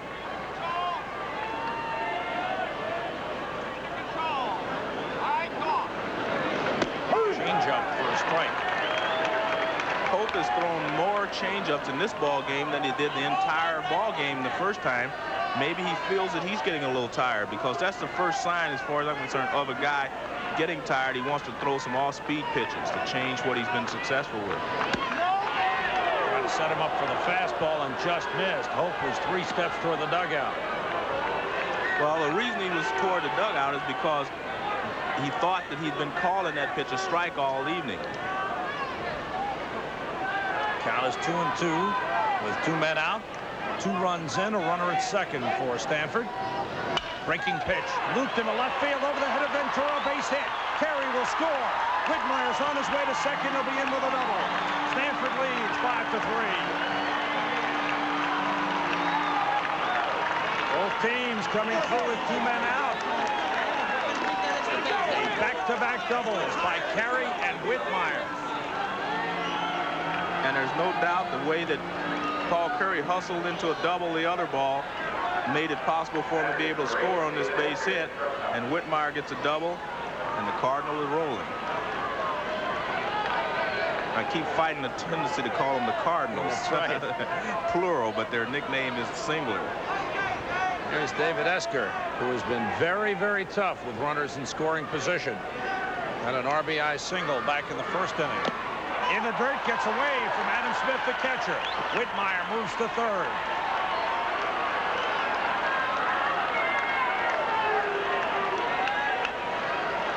He's going badly for Oklahoma State thus far in the 5th inning. Well, as I mentioned, I think he's getting a little tired because the more you throw the breaking ball, the longer you hold on to it, obviously you're going to throw it in the dirt. And it just seems like maybe he's getting a little tired and his breaking ball is not what it was in the beginning of the ball game. Runner at third with 2 men out. 1-0 the count. Esker bunts up the third base side. He may beat it. Ventura can't get him. Esker with a beautiful bunt. And Stanford leads 6-3. And the wild pitch set that up. What a heads-up bunt. What a hustling play by David Esker. Esker has come through for Stanford all year, as we talked about before his first base hit. But Ventura is too deep, as we mentioned before, on the play like this. But it was set up because of the wild pitch. Let Whitmire get over to third. You see him hustling and diving into first base. And actually, I think it was a planned play because the runner from third, Whitmire, was running all the way. He was alive. David Esker, the senior shortstop, with his second RBI of the game. 4 runs in for Stanford. The Cardinal now leading 6-3. And bullpen action for Oklahoma State. Marv Rockman has gotten up. Ace reliever for the Cowboys of Oklahoma State. Runner goes, pitch out. Smith's throw down to the wrong side of the bag. He's safe. We're behind Monty Ferris. They had him, but the throw is off. Well, they guessed right on the play, and a good throw would have had him. Esker is going, as you can see, but it's a pitch out. Good pitch out, too. It's up high, right in the zone where you want it. But the throw is on the shortstop side, and you can't get the tag on Esker. Pitch on the outside corner. Count is 1-2 on Doug Robbins. He's going well in this inning for Stanford and Mark Marquis. The Cardinal didn't have a double in the entire World Series coming into this inning. They've had 3. Fastball hit in the air, foul. Back into the bleachers. A walk to Amaro. A double by Troy Cook. Sacrifice fly by Sprague. And then the back-to-back doubles by Carey, Whitmire. A wild pitch and a bunt single by Esker. Stanford with the big inning. They lead 6-3, 10 hits in the ball game. And this is the biggest inning Stanford has had in the whole World Series. They have been fighting just to score runs. Off the hands of the second baseman, Bean Blossom. On the first side's retired. But the Stanford Cardinal come up with a big inning. They get 3 doubles in the inning, 4 hits, and they score 4 runs. The hustling Cardinal lead Oklahoma State 6-3. Now, there's a great fan. You're welcome. You're having a good time? 89 games, huh?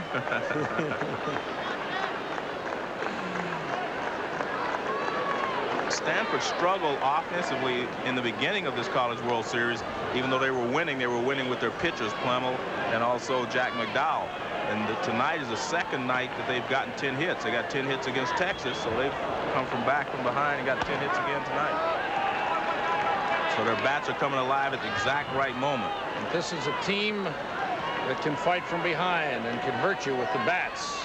They're never out of a ball game. Ray Ortiz, number 2 man in the order, fouls it off. There's a man who is a positive thinker and believes in hard work. And this is what Gary Ward told us. Those who work hard, the hardest, are the last to surrender. And I think that's his philosophy right now. They've worked hard to get to this 15th game in the College World Series, and they're not going to surrender just because they're 3 runs down here in the 5th inning.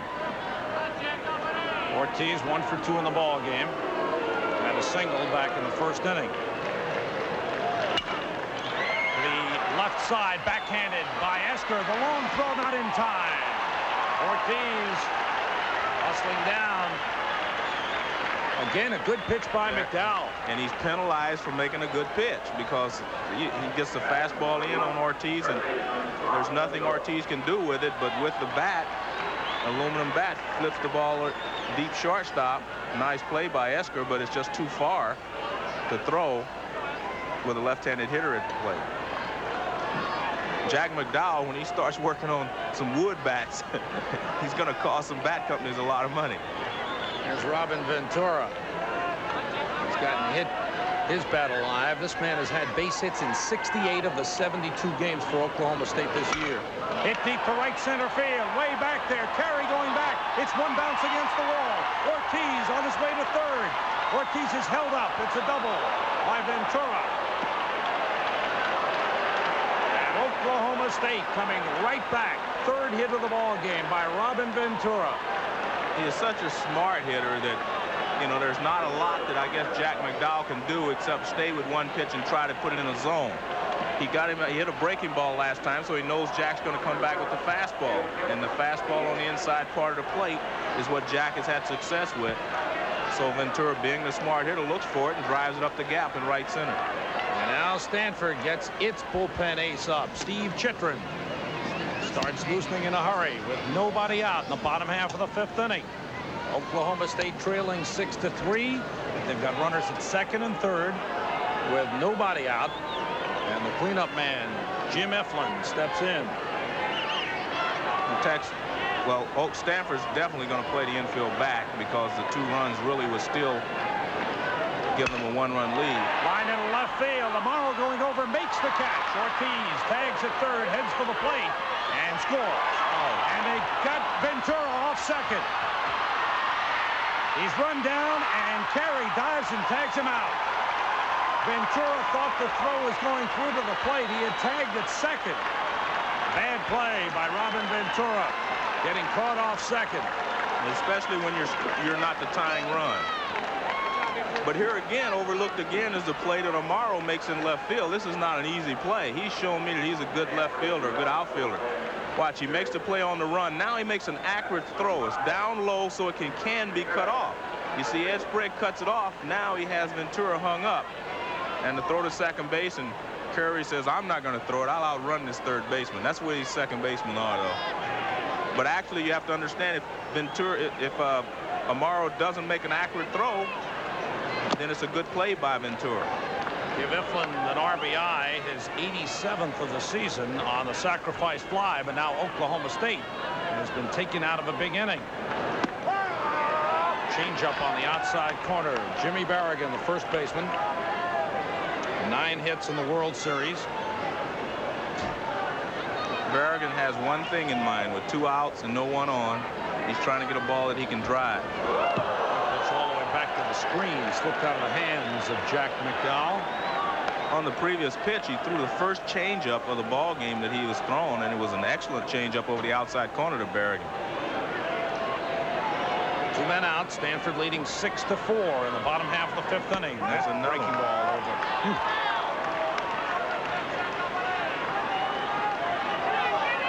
Showing some respect for Barrigan. Well, Barrigan is also thinking as well. See, he struck Barrigan out with the fastball up and in last time, so Barrigan has been looking for that pitch. Another one up the middle with a ground ball. Esker can't get there. Barrigan strong enough to get the end of the bat out on it, get it past the pitcher and up the middle. That is an AstroTurf base hit right there. It's a breaking ball outside, and Barrigan is fooled a little bit, but his bat stays back pretty well. And he chops it up the middle. That's just an AstroTurf base hit right there. When you're going good, The ball finds a hole, and Berrigan is going real well. His 10th hit of the series ties him with Brian Cesarek of Texas, one of the most hits in the College World Series. Here's Monty Ferris, the shortstop. Runner at first, 2 men out. Fastball on the outside corner. Ferris, representing the tying run, leads Oklahoma State with 23 home runs. And that shows how important that pickoff of Ventura was in the scheme of things, because he could have scored easily on the ground ball up the middle by Berrigan if he would have still been at second base.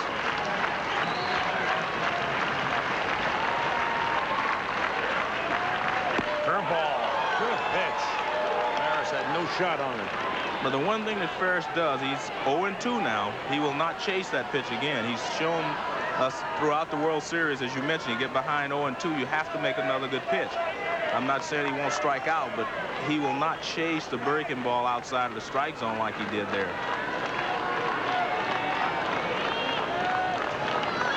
Fastball missed.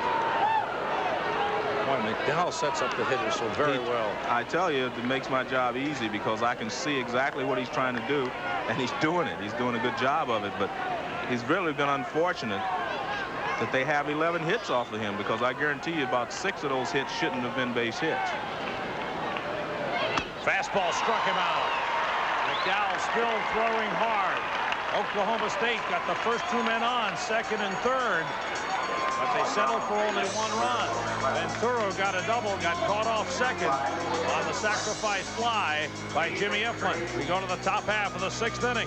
Stanford making a big defensive play, still leading 6-4. 2 things that have happened that do not show up in the box score the next day. One is Monty Ferris here making a base running blunder for Oklahoma State. He slides into David Esker, and it's against the rules, and it causes the Oklahoma State Cowboys to be doubled up at first base.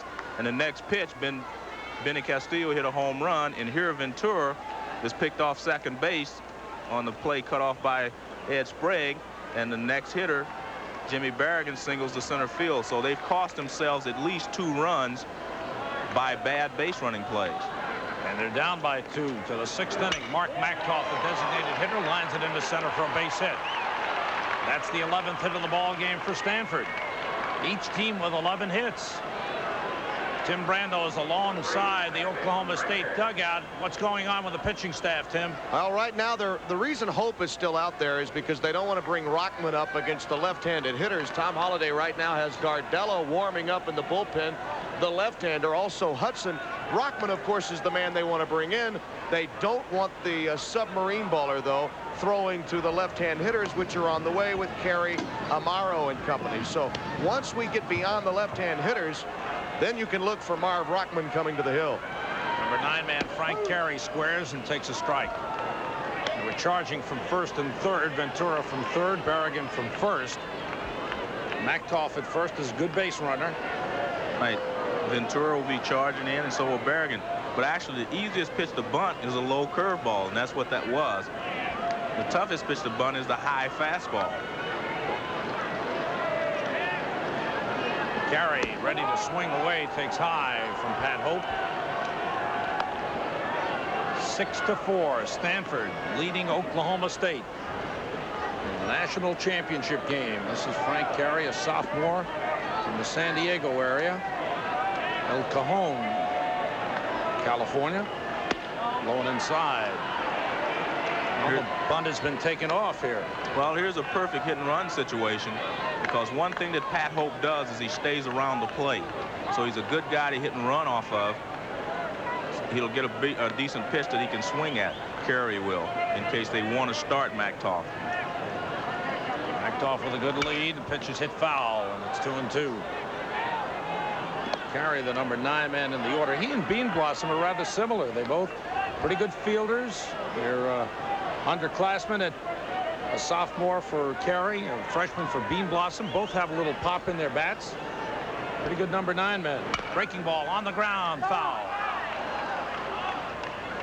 They both seem to turn the toe play very well. Stanford has shown me more chances. They've had more chances, so they've done it a little better. Mactoff heading back to first base.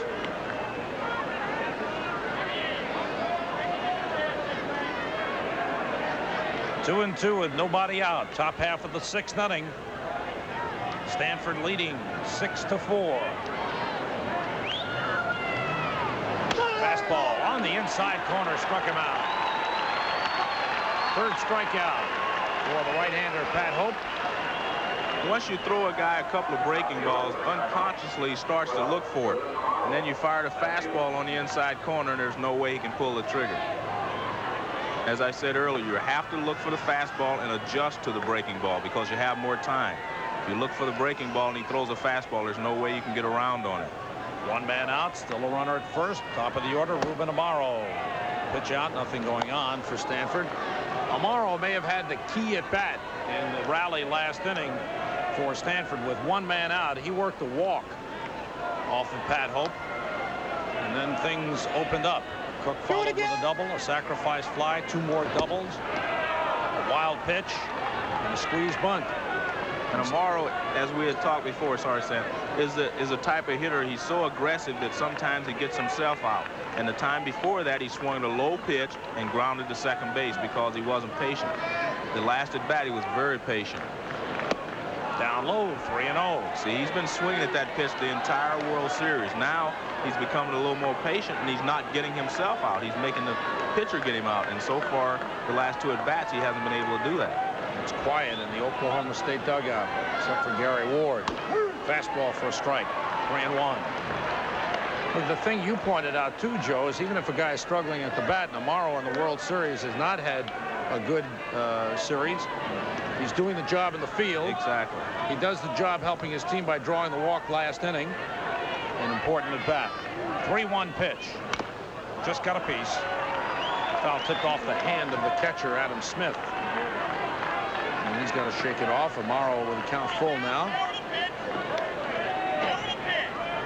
You don't become a 3rd-team All-American without being a real good player in more than one area. And he can play defense, he runs the bases well, and he's a good hitter. So he has 3 of the things that you really look for in an athlete. Played second base, third base, was the DH 1 year for Stanford, and has played pretty well in left field. Runner goes. Ball 4. Second walk given up by Pat Hope, both to Ruben Amaro. And now Stanford with runners at first and second, 1 man out, and Tom Holliday's taking a walk out to the mound. Pitching coach heading out to talk with Pat Hope. And Toy Cook has had a good ball game, and he's the hitter, so I think they're going to have to bring Rockman in. Yes, they are. They're making the call right here. A sophomore right-hander who pitched 2 complete games in this College World Series for victories over Arizona State and Stanford will leave with 1 out in the 6th inning. Stanford leading 6-4. Right-hander Marv Rockman, a senior, comes in from the bullpen to relieve Pat Hope and try and hold Stanford off. The Cardinal leading 6-4. The big right-hander from Stillwater, Oklahoma, Pat Hope. 2 victories in this World Series, did a fine job. And he leaves. Senior right-hander Marv Rockman from Fort Gibson, Oklahoma. 6 feet, 165 pounds. Comes in to make his 34th appearance of the season, all in relief. A record of 12-1, 2.82 earned run average. Pitched 86 in the 3rd inning, struck out 73, only 15 walks. Had an outstanding outing against LSU earlier in the series. Shut down the LSU bats when LSU had a big lead over Oklahoma State, 6-1. Oklahoma State came back to win the ball game 8-7. Runners at first and second with 1 man out, and Toy Cook up.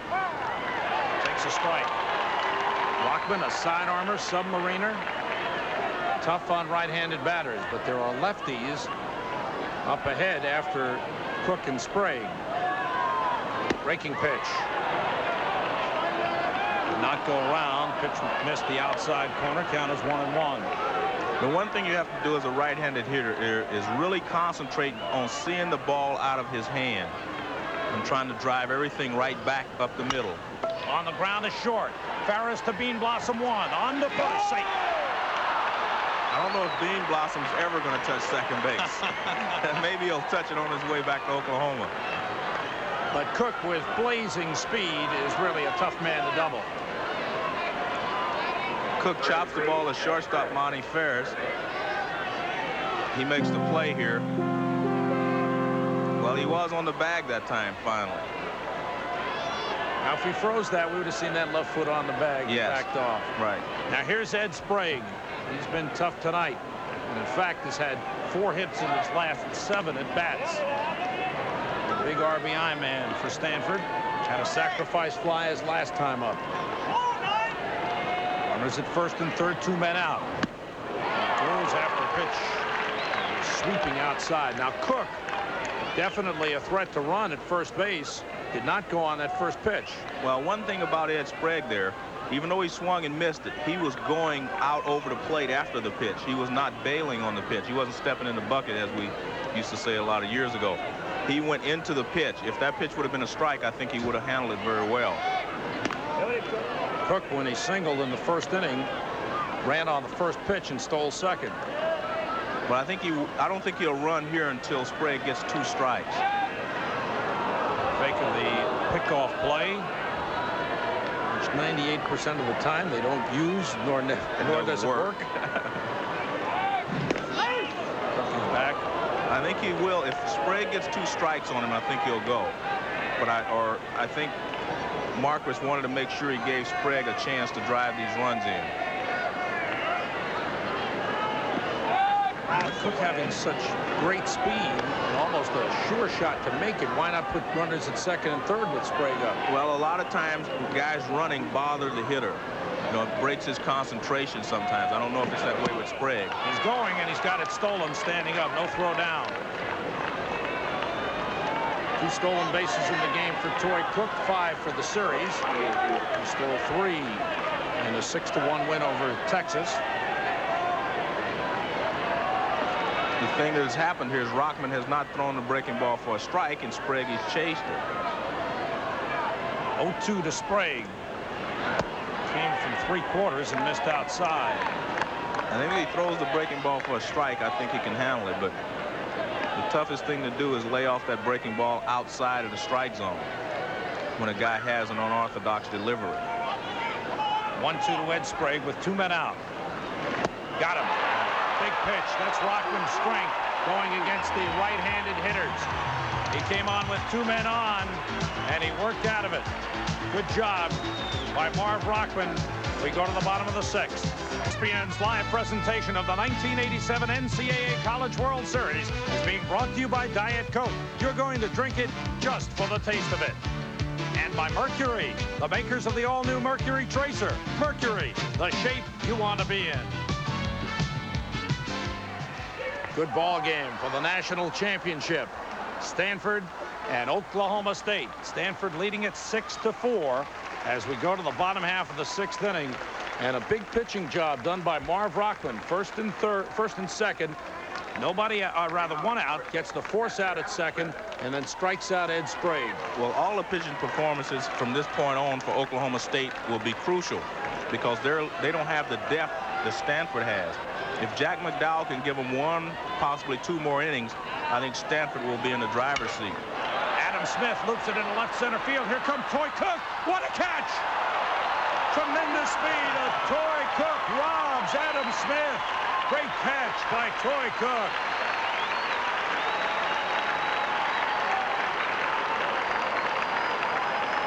We've talked throughout the series about the balance of Stanford, meaning they have the best overall balance in the College World Series, pitching, defense, and offense. And we see Toy Cook here make a great diving catch.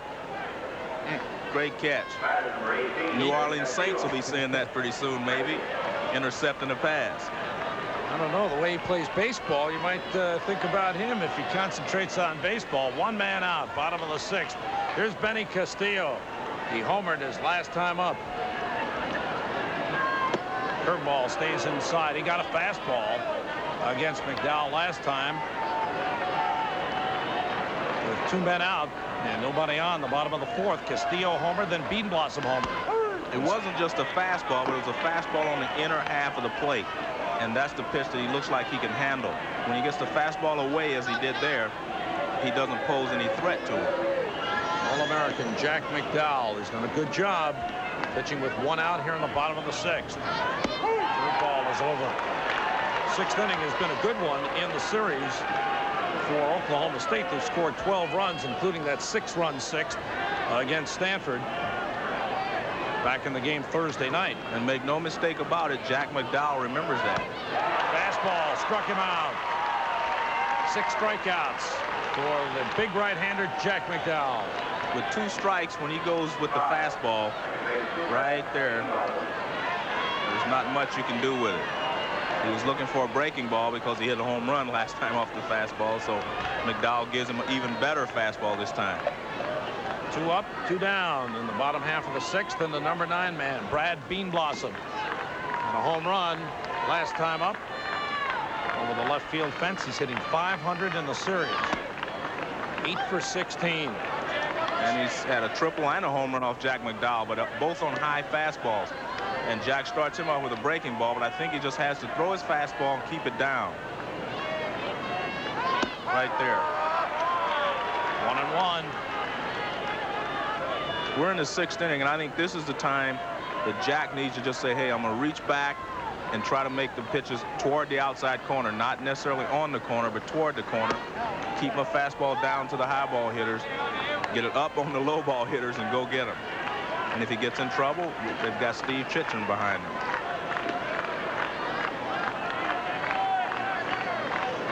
2-1. Curveball stays inside. 3-1 to Beanblossom.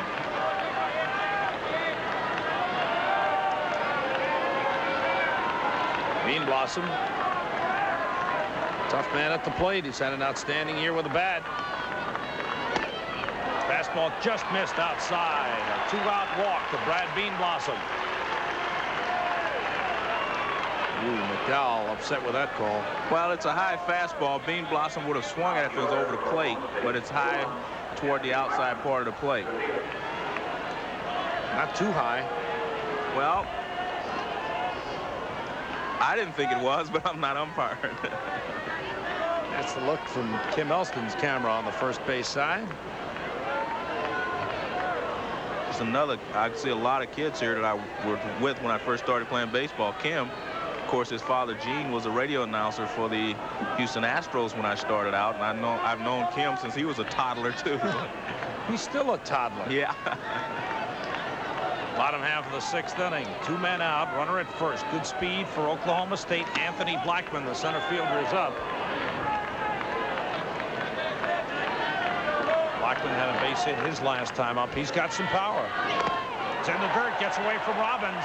Beanblossom moves up to second. Now, I'm not Gary sure Ward runs in and said the ball hit the batter. I'm not sure it didn't hit Blackman either. It looked like it bounced and then hit him. It's a hit batsman. Gary Ward came running in from the coach's box. I thought it hit him. It bounced first. Yeah. Right on the foot. Blackman is hit by the pitch. And now Oklahoma State with runners at first and second and 2 men out. These 2 teams, you just never know. Well, rallies develop so quickly. Yes, and both times, last inning for Stanford and now for Oklahoma State, the pitchers have really helped out. Ortiz is 2 for 3. And he's got power. He hasn't been able to pull McDowell. Good speed on the bases for Oklahoma State. Curveball up and in. Ortiz came into the ball game hitting .369, 18 doubles, 18 homers, and Mark Marquis heads out to the mound. I would hate to see Marquis take him out right here, and I'm sure he's not, but I would hate to see McDowell go to that breaking ball again. That's what happened to him in the other game. He started throwing the breaking ball, got behind, then had to give in with the fastball. I think he's got to go with his fastball in location, try to locate it on the inside corner and up to these left-hand hitters and down and away on the right-hand. If there's one thing missing in the pitching depth that we talked about for Stanford, it's from the left-hand side. And with Al Osuna having pitched 8 2/3 against Texas last night, it's not likely that he'd be able to pitch tonight. Though we've seen other pitchers like Kurt Krippner of Texas come back the next night after pitching a long time. But that is what's missing. Only Stanford right-handers will be available. I would bet that Osuna would be available in the 9th inning to get 1 or 2 hitters out. I don't think they want to use him any earlier than that. Ball 2 now to Ortiz.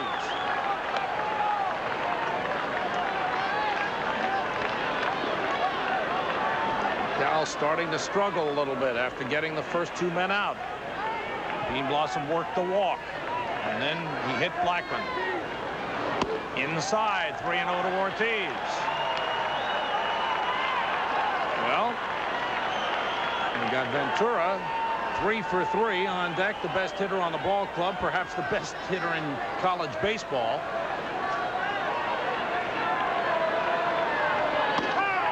On the inside corner, good fastball. Right, he didn't ease up to throw that.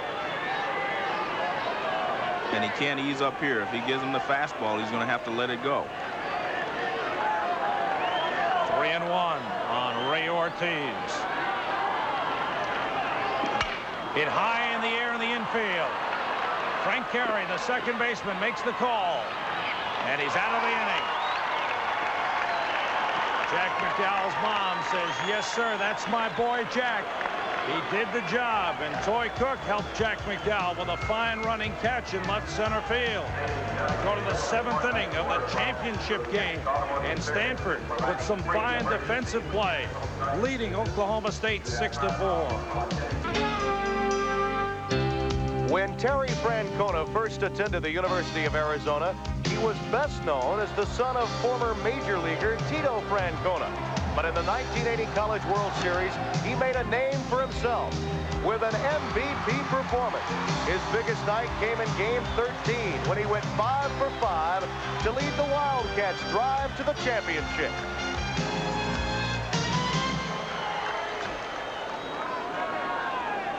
And now Stanford and Oklahoma trying to drive for the championship. Here in 1987, Paul Carey, outstanding freshman, had perhaps the most dramatic hit of this College World Series against LSU. On Friday evening, a grand slam homer in the bottom half of the 10th inning with Stanford leading 5-2, 1 man out. He hit freshman Ben McDonald's pitch over the left field fence, and Stanford won it 6-5. Time was not granted, and the pitch is down low for a ball. Carey stepped out, but time has to be granted. You can't just step out. You have to ask for time from the umpire. He did not give it to him. Randy Crystal, the home plate umpire. The pitch was a ball. Line to left, a base hit. He is a good hitter. Second hit of the ball game for Carey. Paul Carey, he's no relation to the second baseman, Frank Carey. 7th hit of the World Series for Paul Carey. 7 for 18. And as he showed earlier by legging that double to left center, he's got deceptive speed for a big man. Here's Ron Whitmire, the first baseman, checking with Mark Marquis in the dugout to see what the coach wants done. Whitmire's hit over 400 since mid-April. Turned his entire season around. He was down at 129. Now up to 273 and has hit well in postseason play. And he's played an excellent defensive first base here in the College World Series.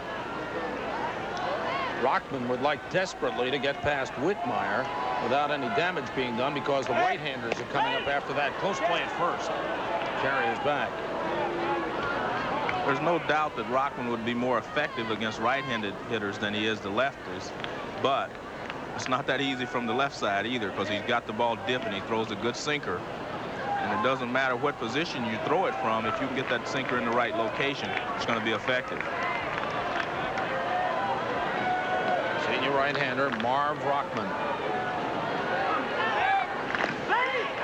That was close to a balk right there, but we won't discuss that since they're not calling balks here.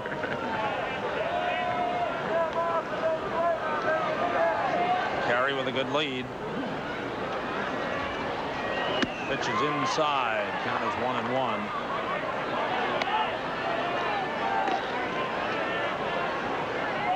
Again, Whitmire. I'm a little surprised at the ball game tonight that they haven't put more hit and runs on or tried to force the action. Stanford has by stealing bases, but they've had a couple of opportunities to hit and run, and they haven't. And both coaches are normally aggressive coaches. Count is 1-1. Nobody out here in the top of the 7th. Curveball, fouled it off his foot. The pitch breaking in on the hands was fouled straight down by Whitmire off his foot.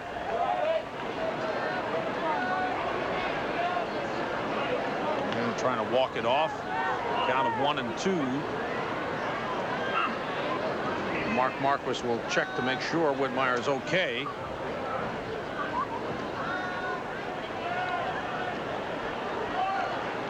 Mark Marquis has had an outstanding career at Stanford. He's an outstanding player at Stanford. Played in the College World Series in 1967. And Stanford finished in 3rd place. Carey, a good base runner, leads from first with nobody out in the top of the 7th. Stanford leading 6-4. Curveball hit hard. Bean Blossom to Ferris for 1. He turns it over. Double play. So Oklahoma State turns the double play. 2 men out.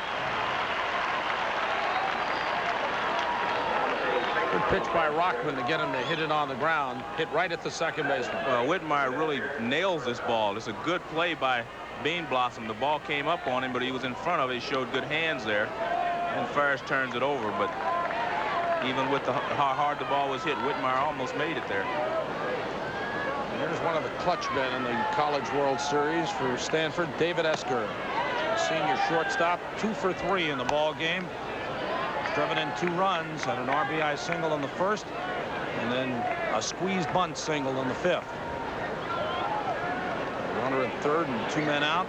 Dropped one up the 3rd base line. Ventura takes that high hopper, throws him out. The double play, important for Oklahoma State, as the Cowboys show they can play some good defense as well. To the bottom of the 7th, 6-4, Stanford leads it.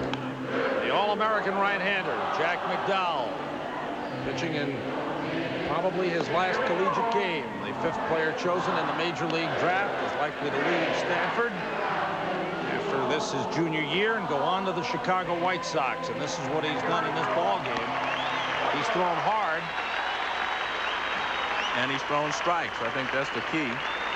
He's given up 3 earned runs, 6 strikeouts, only 2 walks. He's done a good job. And as Joe mentioned earlier in the ball game, of those 11 hits, 5 or 6 had to be on the hands, on the label of the bat. Little bloopers. He found the hole. I think he'll be a better professional pitcher than he is, a college pitcher. First of all, I think he'll get bigger and stronger. And I think he'll have a little better command of his fastball, and they'll teach him a little better command of his breaking ball. Robin Ventura has gotten his hitting stroke back. He's 3 for 3. And his 58-game hitting streak stopped on Thursday night when he went 0 for 5 against Stanford. Had a hit Friday night against Texas, and is 3 for 3 and has hit the ball hard. His last time up, 2 out of the 3 times he's hit it hard. Bottom of the 7th. Lines it foul down the left side, but Ventura made a bad base running mistake. That cost at least 1 run. On a sacrifice fly, runners at 2nd and 3rd, nobody out. Sacrifice fly to left, hit by Jimmy Iflin. Runner scored, and Ventura got caught off second base. And the next hitter always gets a hit after you make a bad base running play. Fastball, base hit left field. Ventura's 4 for 4. Leadoff man on for Oklahoma State. Each team with 12 hits in the ball game. McDowell goes away again with a fastball, and Ventura reaches out and slaps it to left field. He's a good hitter. He's an Oklahoma State fan. And the Cowboys with a leadoff man on and the cleanup man Jimmy Iflin up. It's a breaking ball for a strike. Tough left-hand hitters for the Oklahoma State Cowboys. Iflin following Ventura and Berrigan on deck. Fastball. That's a very good spot for that fastball. Right inside in tight. And coming after a real slow curveball. Ventura at first. Nobody out. Count is 0-2 on Jimmy Eflin.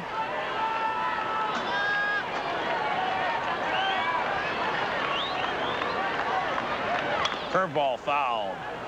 Again, got that breaking pitch way inside. Nothing Eflin can do with it. No, you can't do anything positive with it. All you can do is foul it off, as he did. Outfield playing Eflin around towards left, giving him the right field line.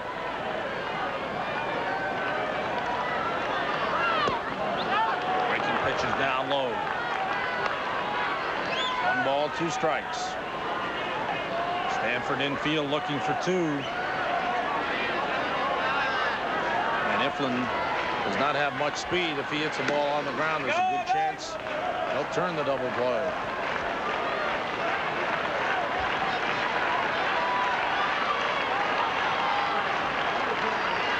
Fastball low and inside.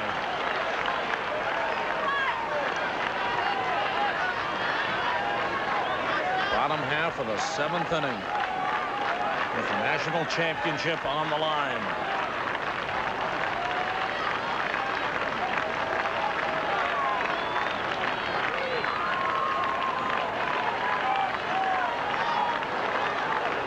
McDowell is trying to get that fastball under his hands again. If he gets it there, I think he'll either strike it out or pop it up, but he can't get it. He's missed twice on the inside corner with it.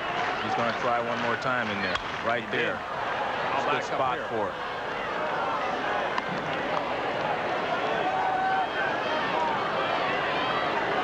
Obviously, McDowell still has good velocity when we got the cleanup man Eflin still having trouble getting around on that fastball.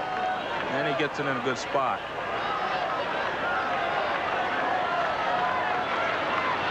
Curveball popped up, foul. Back over our heads onto the roof.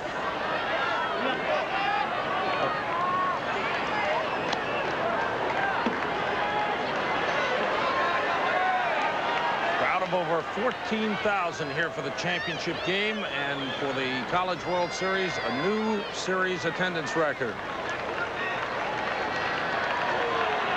Real fine series through great crowds. Friday, Saturday, Sunday, good crowds all through the week. 2-2 to Eflin. Got him. Got him with a fastball. 7 strikeouts for Jack McDowell. McDowell just throws a fastball right by Eflin. This is actually on the inside part and moves out over the middle. But the velocity fooled him. He just threw it right by him. And that's the 10th time Jimmy Eflin has struck out in this World Series. Here's Jimmy Berrigan with 1 man out. Berrigan 2 for 3 is 10 for 18 in the series. Leading hitter in the series, tied for the most hits, and he asks for time. Wasn't set. McDowell was already into his stretch motion.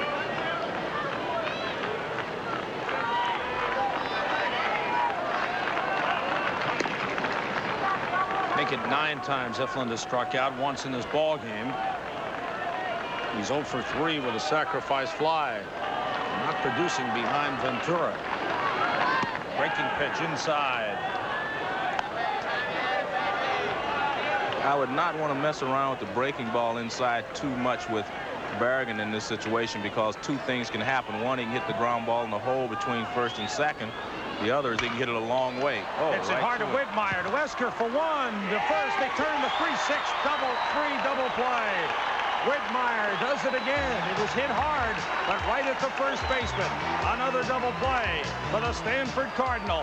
And we go to the 8th. Stanford still leading Oklahoma State 6-4. If you throw a breaking ball to Jimmy Berrigan with the hole at first base, your only chance is if he hits it at the first baseman. He hits it like a shot, and Stanford turns his 4th double play of the ball game. They had 4 double plays last night, and this is one of the reasons I thought they had a good shot at containing Oklahoma State, because they could turn the double play if they get the ground ball. They have made 12 double plays in the College World Series, tying the record held by Eastern Michigan, set in 1975. And they also tie a championship game record with 4 double plays. So the defense doing the job, getting Jack McDowell out of a hole. But McDowell, even though that pitch was hit hard, he's still throwing well through 7 innings on 2 nights rest. Here's Doug Robbins, the catcher, leading off the top half of the 8th inning against Marv Rockman. If Jack McDowell can retire the next 6 hitters, he will not have to go through that middle of the Oklahoma State lineup again.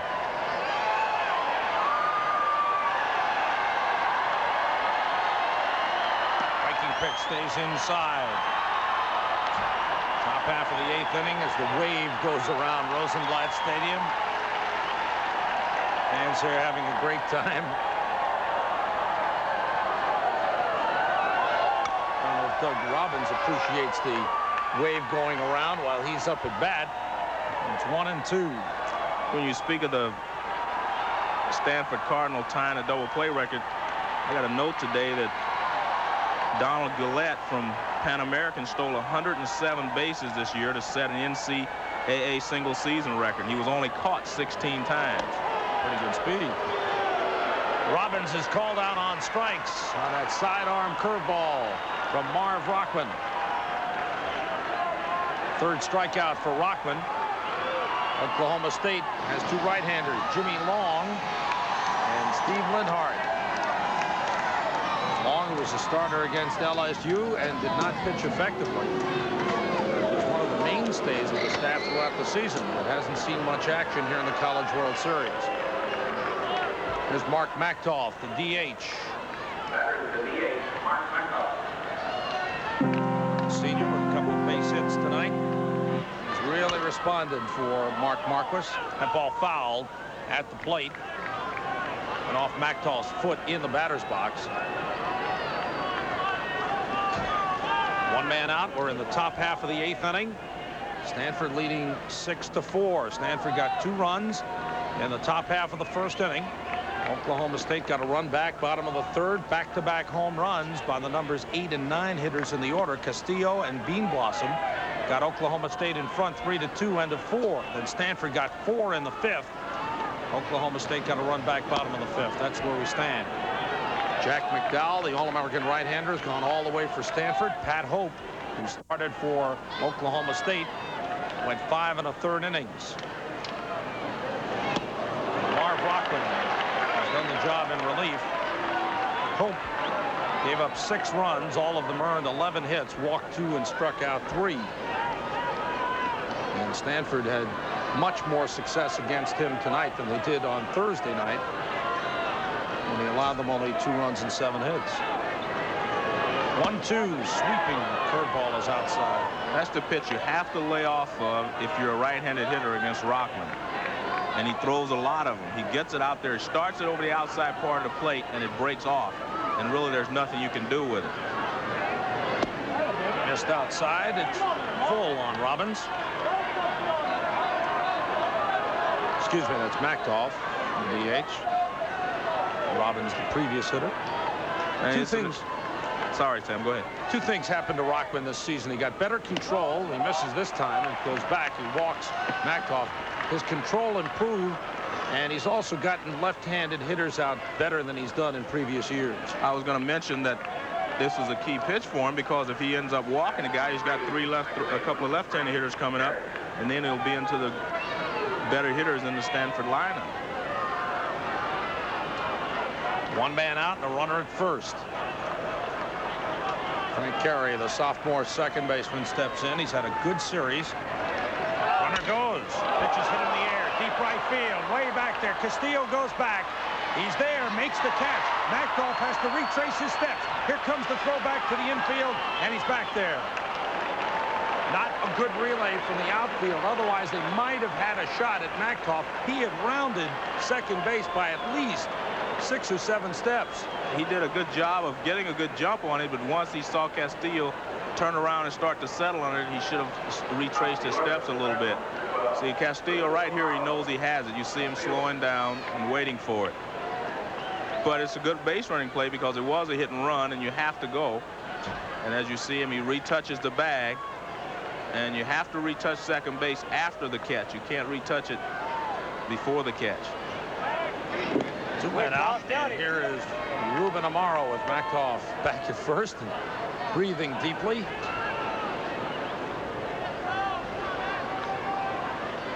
Seems like he never picked up the fly ball or the outfielder on that ball. Went all the way around before he realized, picked up the coach's sign to head on back.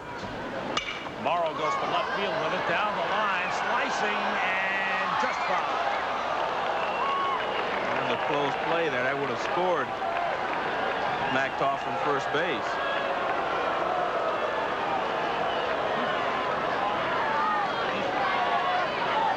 And Amaro heads back to the plate. He's had a couple of walks in the ball game. One walk in the 5th inning. Got the Stanford 4-run rally going. All right, some young Stanford fans. Stanford has won 3 NCAA championships this year. And they're looking for 4th. Slow curveball stays outside. Actually, in 86-87, they won 2 championships in 1987 and one in the fall season of 86. Outside to Amaro. No, he called a strike. Jumped the gun again. Andy Crystal slow with that right hand, but watch this. I'm sure Amaro would agree with your description of the play, of the pitch. All right, it's 1-2. That's a pitch out sign right there. They're going to try a pitch out.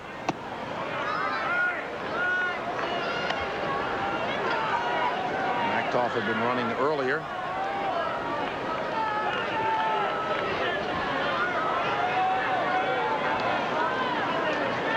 Two with 2 outs. Runner at first in the top of the 8th. Got him on a curveball. Rockland with his 3rd strikeout. Good relief pitching by the senior right-hander Marv Rockland, trying to keep Oklahoma State in it. The Cowboys come to bat in the bottom half of the 8th inning, still trailing by 2. ESPN's live presentation of the 1987 NCAA College World Series is being brought to you by Michelob Light, super premium taste in a less filling beer. Who says you can't have it all? And by Wilson Sporting Goods Company, where there's a will, there's Wilson. Oklahoma State wants to will itself a couple of runs here in the bottom half of the 8th inning. It's the national championship ball game. Jack McDowell. Quite a record when they take a lead into the 8th inning. Well, I think that's in direct result of having a Steve Chitrin in the bullpen and also having Plemmel and McDowell as starters. Fastball to shortstop Monty Farris, leading off the bottom half of the 8th inning. Plus, let's not forget the pitching performance of Al Osuna last night, 8 2/3 innings in relief of Plemmel to stop Texas. Slow curveball for a strike. I would think if we'll find out if they plan on using Osuna or not. If McDowell gets in any trouble and Chitrin has to go out and throw again, if Osuna doesn't join him, I think that'll answer our question for us. Curveball stays inside. Oklahoma State needs a runner or 2 to get around to the heart of their order next inning. They've got 6, 7, 8 due up this inning. And 9, 1, 2 due in the 9th. Fastball misses up high. 3-1 to Farris. Still got good velocity. Still throwing hard. I think he's got to challenge Farris here, whether he hits it out of the ballpark or not. He's got to go after him with the fastball. He did, but it was inside. Farris draws a leadoff walk. And the left-handed hitting Adam Smith will come to the plate. As Mark Marquis looks down toward the bullpen. And the message is going to go down. They'll get somebody down there and possibly start warming up. Adam Smith, the catcher, 0 for 3 in the ball game. Fastball inside. Smith, 348 for the season. Came into tonight's game 6 for 16 in the series. Fastball down low. Now he seems to be overthrowing a little bit. Well, he's concentrating so hard on getting the ball inside to Adam Smith that he's just holding on to it too long. He's actually aiming a little bit. I think he has to just, he's going to have to now anyway. He has to challenge him now 2-0. But I felt that he has to throw it toward the middle of the plate, middle in. He doesn't have to get the ball on the corner all the time. I think that's one of the mistakes he's making. And Mark Marquis will go out to slow him down. Chitrin has just gotten up. He has warmed up earlier, but it looks like Mark Marquis just wants to slow things down right here. Checks with his catcher, Doug Robbins, to find out about the right-hander. Tim Brando is downstairs alongside the Stanford dugout. Tim, what's happening there? Well, not only is Chitrin throwing, but so is Wassenaar, who has had some outstanding performances in this College World Series. So to answer Joe's question, you got to believe Alasuna threw a lot of pitches last night. Obviously, to get Stanford in this position, they don't expect him to go. You know, even most of the Cardinal pitchers always pitched on 3 days rest. They were concerned about Plummel. Did not pitch him against LSU in that critical game. Some questioned him then. So there's one team that likes to rest its pitching staff as much as possible. It is Stanford. Count is 2-0 on Adam Smith with a runner at first and nobody out in the bottom of the 8th. Fastball, a strike on the inside corner. Smith didn't like the call. He's made up his mind he's going to stay in tight on him, and he's doing that. Breaking pitch stays outside. 3-1. McDowell digging himself a hole here. Exactly. That 2-1 breaking ball has to be questioned at this particular time. Fastball. Ball 4 was low. McDowell didn't like the call. Smith heads to first. Ferris heads to second. Gary Ward hoping his team is heading for a couple of runs. 4 walks given up by the right-hander Jack McDowell. And Mark Marquis facing a decision. Right here, Benny Castillo had a home run earlier in the ball game. He's also walked and struck out. Marquis coming out, and the call will go to the bullpen. McDowell is through.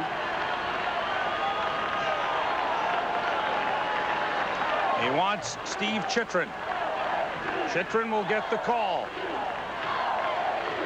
With the tying runs on for Oklahoma State, nobody out in the bottom half of the 8th inning.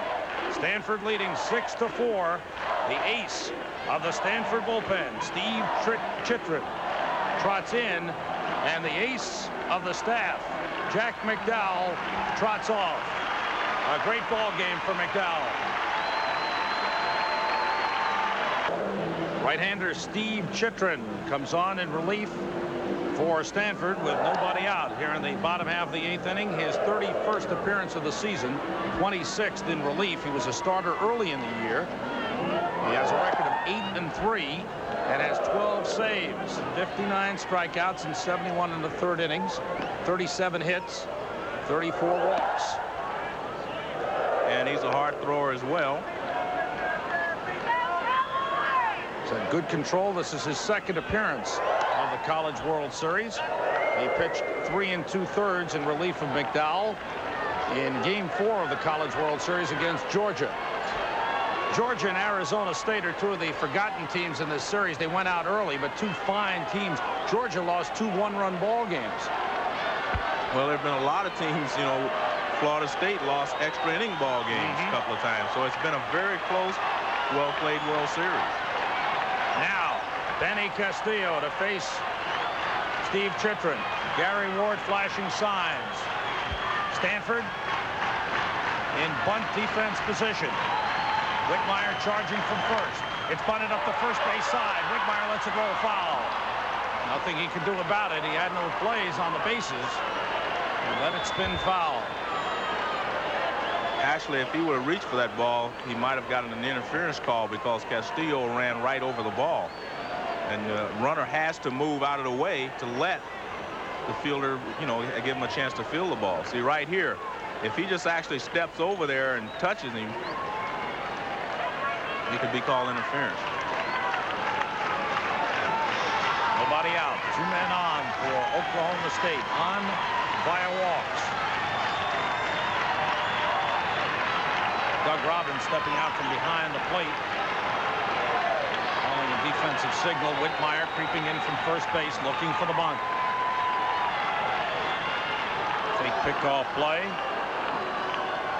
One thing here, Stanford has to make sure they get one out. You do not have to get that lead runner, but you have to make sure you get someone out on the bunt. Stanford has good arms in the outfield, and the outfielders are not too deep. So if Castillo swings away and gets a base hit, there could be a play. Farris at second, Smith at first. Castillo is ready to swing, and he takes a ball. Gary Ward changing up on that pitch. Again, Doug Robbins, the catcher, going out and flashing a sign to the infielders what kind of defense they want called. They're giving their forward defense, which could mean they're going to play their normal bunt situation. Castillo squares, bunts foul.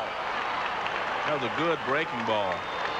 Started high and broke down, and Castillo didn't follow it with his bat. That time Sprague at third was well back, even behind the bag, but Chitrin, if you noticed after the pitch, broke right for the third base line. Count of 1-2 against Benny Castillo. And homered back in the fourth inning off Jack McDowell. 6-4, Stanford leading it.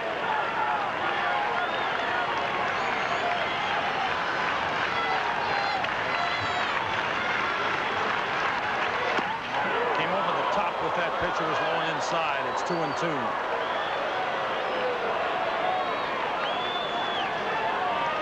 Ward flashing the signs. Benny Castillo, number 8 man in the order, but has hit the ball well this year in his first year at Oklahoma State. 345 hitter. Breaking pitch got him. Castillo goes down swinging. What a pitch by the sophomore from Las Vegas, Steve Chitrin. He set that up perfectly. He threw him a 1-2 fastball inside, then goes back outside with a good breaking ball. That's the way you set the hitter up. You force him off the plate inside and then go away. He can't reach that pitch, and he'll chase it most of the time. Second time Castillo struck out in the ball game. Here's Brad Beanblossom. He's had a home run as well, also in the fourth inning. Followed Castillo. Takes a strike on the outside corner. He's also walked and struck out. The key here is he's going to have to keep the ball down on Beanblossom. Runners lead from first and second. Fastball. Check the swing. No. Went around. Hank Roundtree, the first base umpire, said he went around. Let's see. Yes, he did. Count is 0-2 on Brad Beanblossom. Infield and double play depth for Stanford. Struck him out. Good slider by Steve Chitrin. Great pitch.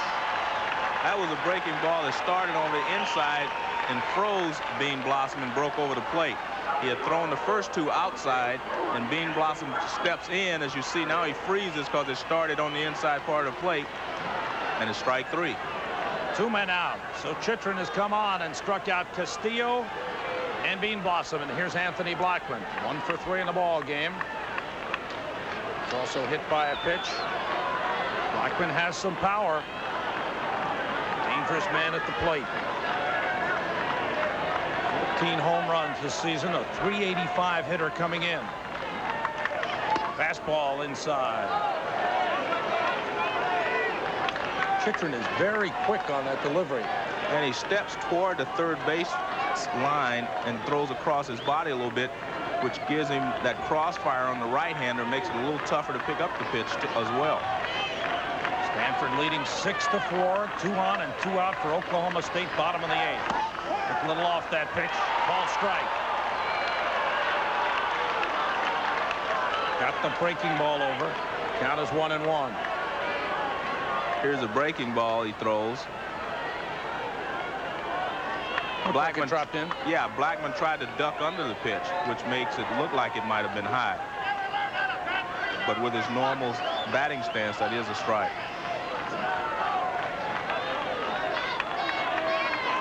1-1 pitch. Fastball outside. Ferris, the runner at second. Smith, the runner at first, with 2 men out. Neither one with great speed. Outfielders a little deeper on Blackman than they were on Castillo and Bean Blossom. Changeup gets over. Breaking ball is a slow breaking ball that dropped in. Actually, in this particular instance, I think the Stanford Cardinal outfielders should be playing deeper than they are, because there's 2 outs, and a ball hit over your head will allow them to tie the ball game, at least. But if the ball hits in front of you, you will still have a lead. With 2 outs, you're not supposed to let a ball be hit over your head anyway in a tight ball game. Deuces all around. Breaking ball is foul. Count remains 2 balls, 2 strikes, 2 outs, 2 on, and Oklahoma State trailing by 2. Senior center fielder Anthony Blackman.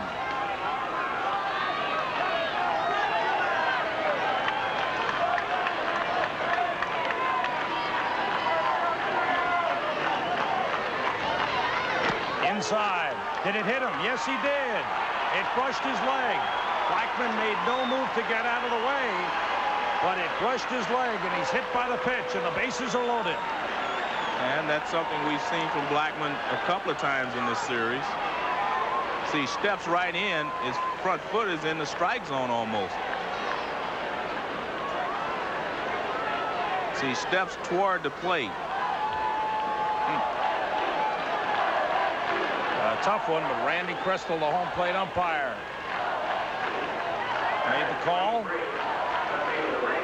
You know, it's one of those where it's almost half as if he's trying to get hit by the pitch, leaning in with that leg, but also you can make a case for him just trying to pull that knee away. Well, that's his normal hitting stance, and that's the way he strides, so it's not like he's stepping in to get hit intentionally. Bases loaded for Ray Ortiz, the freshman left fielder. Strike on the outside corner. Oklahoma has the bases loaded, and they do not have a hit in this inning. 2 walks and a hit batsman. The Cowboys of Oklahoma State trailing 6-4. Pitch to Ortiz, pop foul. Good pitch. Ortiz was a little late getting that bat around. Well, he was late because he threw him a good breaking ball over the outside part of the plate to start him off. Now you have to wait a little longer to see if it's a breaking ball, and he throws that fastball right under your hands. There's nothing you can do. Best thing to do is take it. 0-2. Swung at a bad pitch. He struck him out. Chitrin comes in and strikes out 3 and gets out of it, leaving the bases loaded. Oklahoma State has left 10 men on in the ball game.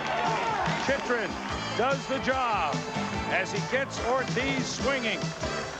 The bases are loaded. Gary Ward. Oh, those men left on base. Oklahoma State had the opportunity. Bases loaded. Actually had 2 men on, nobody out. Steve Chitrin, what a job out of the bullpen for Mark Marquis and the Stanford Cardinal. Stanford leading 6-4. Trying for the first national championship in the school's history in college baseball. Oklahoma State won the national championship in 1959. Been to the College World Series 7 years in a row. The best finish up until this year was 2nd place in 1981. Here's Toy Cook, the center fielder. He's hit the ball well tonight. And he's caught the ball well in center field.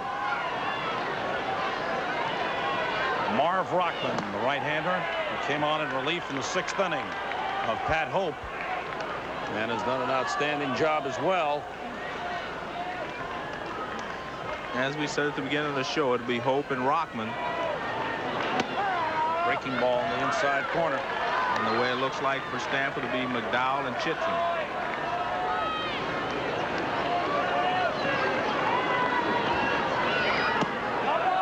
Way outside. 2-1 to Toy Cook. Appeal to first base.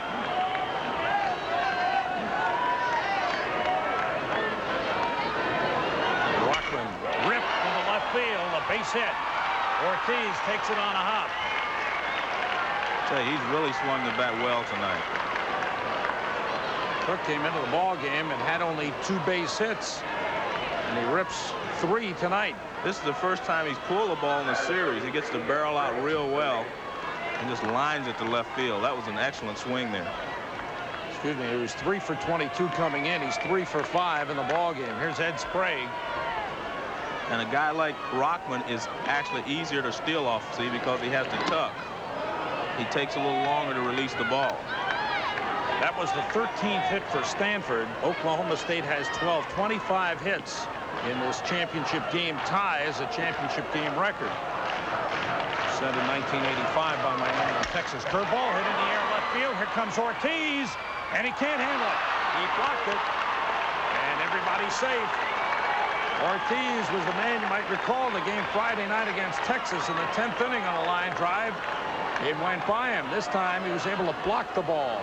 Well, I said if he could get the breaking ball for a strike to Sprague, he would line it out there, and he almost makes a good play. The ball actually bounces out of his glove, but it wasn't an easy play. Good effort by Ortiz, trapping it, and now Rockman in trouble. The 2 right-handed batters have hit him hard. There's a base hit that breaks the record for base hits. Paul Carey squares to bunt, bunts it foul up the first base side. 2 right-handers warming. Linhart, number 33, the big guy to the left. Jimmy Long, number 12, the man on the right. So Stanford with a chance to widen the lead. First 2 men on singles by right-handed batters against the Submariner. And here's Paul Carey. He's had an outstanding series.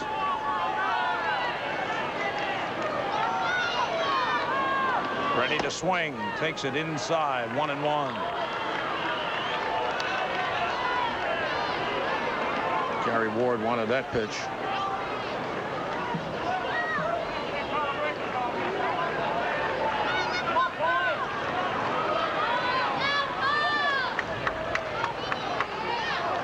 Curveball hit in the air down the left field line and deep. Back goes Ortiz, way back, and he makes the catch.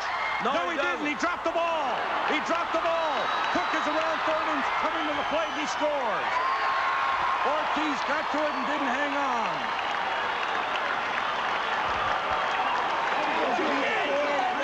And Stanford leads 7-4. A tough chance hit deep into the left field corner. It looked like Ortiz would make the play, but he didn't. Off his glove. And there's a ball that Ortiz should have had a very tough chance. Yeah, it's not that easy a play because he's on the run and he's running into the fence, but he did get to it.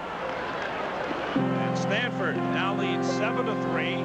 Runners at second and third. It is ruled a hit.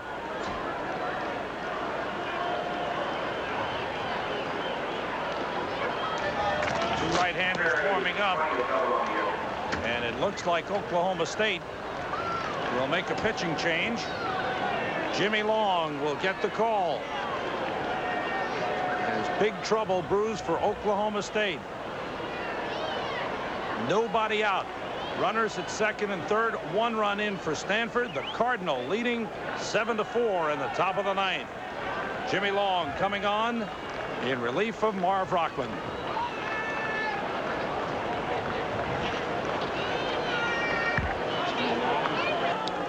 Right-hander Jimmy Long, a senior from Midwest City, Oklahoma, 6'1", 185 pounds.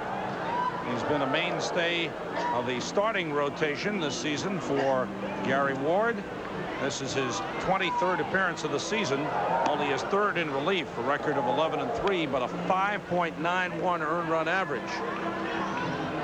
About 77 runs, 71 of them earned. in 108 1/3 innings. Sam Rosen, Joe Morgan, Tim Brando at Rosenblatt Stadium in Omaha, Nebraska. This is the championship game of the NCAA College World Series. We're in the top half of the 9th inning. Stanford leading 7-4. Runners at second and third. Nobody out for Stanford. That's Ed Sprague, the runner at third. Paul Carey, the runner at second. And Carey has come up with some big hits in this series. Long delivers a ball. Infield is in for Oklahoma State. The infield is playing in, but I think personally I would walk this guy and get to the right-handed hitters that follow, and I would also have a force at the plate. Whitmire's swung the bat very well tonight. Pitch is outside. He even hit into a double play, and he lined the ball hard. So maybe Jimmy Long's going to walk him unintentionally, because I believe that you have a better shot at getting Esker, Robbins, and McDowell. They're all right-handed hitters. Well, why even risk it, Joe? Why not just give him the 4 wide ones? That's what I say. 3-0. 15 hits in the game for Stanford. But the real difference in the game, if there's a margin of difference, well, 2, I think. Oklahoma State has left a lot of men on base, but the defense has been a big factor. I think the defense is the key, because now it gives them an intentional walk. Because, as I said at the beginning of the series, I thought Stanford was the most balanced team here. The other guys can do a lot of things, but Stanford's defense, I think, gives them a leg up on any team they were going to face during this College World Series. And so far, I think it's paid off. They've made the defensive plays they've had to make, and Oklahoma State, Texas made mistakes down the stretch defensively and was not able to win, because they were the 1, 2, 3, third-ranked teams in the nation coming into this College World Series. There's a man who's had an outstanding series in his senior year, David Esker. His first year as a starter. Bases loaded, nobody out. Fastball gets away from the catcher. Back to the screen. Sprague heads for the plate and scores. It's 8-4 Stanford.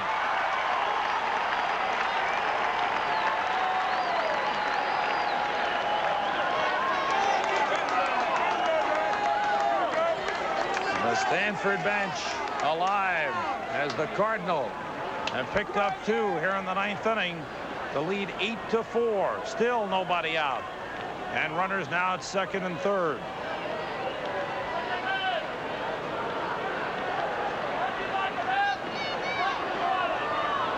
Outfield has been pulled in on Esker.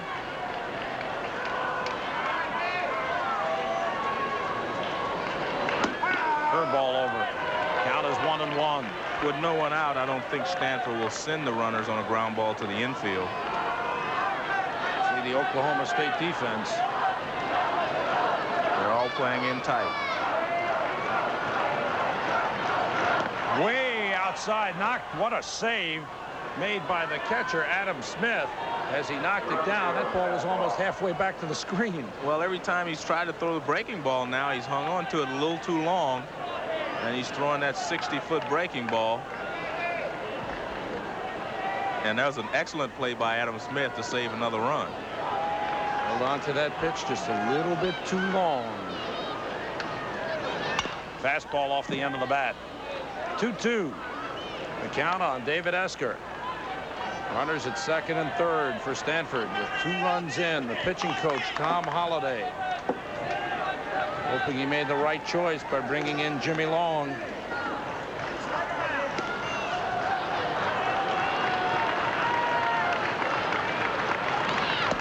High and away. Count is full on David Esker.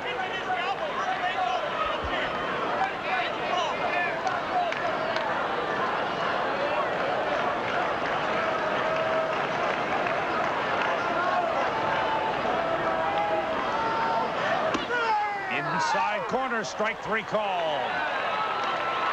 Esker is called out on strikes. Big pitch by Jimmy Long. Well, he's thrown a lot of pitches away, and then he comes back inside with the fastball, and Esker doesn't think it's a strike. He jumps about 3 feet off the ground. There's the catcher, Doug Robbins, with 1 man out. Fastball hit to the second baseman. Bean Blossom juggles it, only has to play it first. Carey scores. Carey got an outstanding jump off third base. Boy, the more I watch him, Joe, he is just an outstanding player. Solid, He is an excellent player. He's got a lot of ability, and he's only a freshman. 3 runs in for Stanford. The Cardinal now leading 9-4. Bean Blossom, once he juggled the ball, had no play at the plate. And it'll take a big comeback by Oklahoma State in the bottom of the 9th to turn this game around. It's 9-4 Stanford. Mark McDowell, DH, hits it up the middle. It's played by Ferris. Good play. Throw the first in time. Save the run. The shortstop, Monty Ferris, ranging far to his left, makes a key defensive play late in the ball game for Oklahoma State. But Stanford scores 3, and it's 9-4 going to the bottom of the 9th. We go to the bottom half of the 9th inning. The Stanford Cardinal looking for their first championship in baseball. 3 outs away with a 5-run lead. Coming from the losers bracket, if you will. They were put there by Oklahoma State on Thursday night. They had to win Friday night. They did it in the bottom of the 10th on a grand slam homer. And that's Paulie. Good friend to college baseball and to ESPN. I think Steve Chitrin feels his job's a lot easier now with those 3 runs that Stanford scored in the top half of the 9th inning. Because going into the bottom of the 9th, 6-4, he would have had to wade right through the middle of the Oklahoma State lineup. Following this ball game, we'll send you to Sports Center. Chris Berman and Tom Mees standing by, get you up to date on everything that happened in sports today. French Open, baseball, boxing, and the College World Series also. Basketball, NBA playoffs, Boston Celtics won. Chris Berman and Tom Mees at Sports Center following this ball game. Stay tuned. Chitrin will pitch from the stretch with nobody on. Robin Ventura is 4 for 4 in the game. Takes high. Right now, Oklahoma State needs base runners. Stanford had to win Friday, beat LSU 6-5 on the grand slam homer by Paul Carey with 1 out in the bottom of the 10th. They had to win Saturday night and beat Texas 9-3. Al Osuna 8 2/3 innings of shutout relief. And tonight, going for the championship, Jack McDowell pitched a strong, gutty 7 innings, and Steve Chitrin has come in to try and close it out. Struck out 3 men in the 8th. He's 1-1 on Ventura. Hit in the air to right field. It's playable. Carey going over, and he's got it. 1 man out.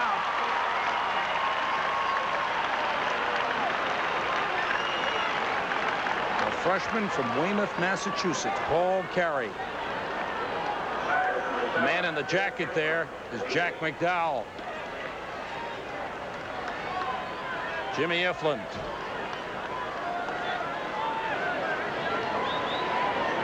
Ifland has had a tough World Series. Has not hit the ball well. Has had a sacrifice fly. Breaking pitch for a strike.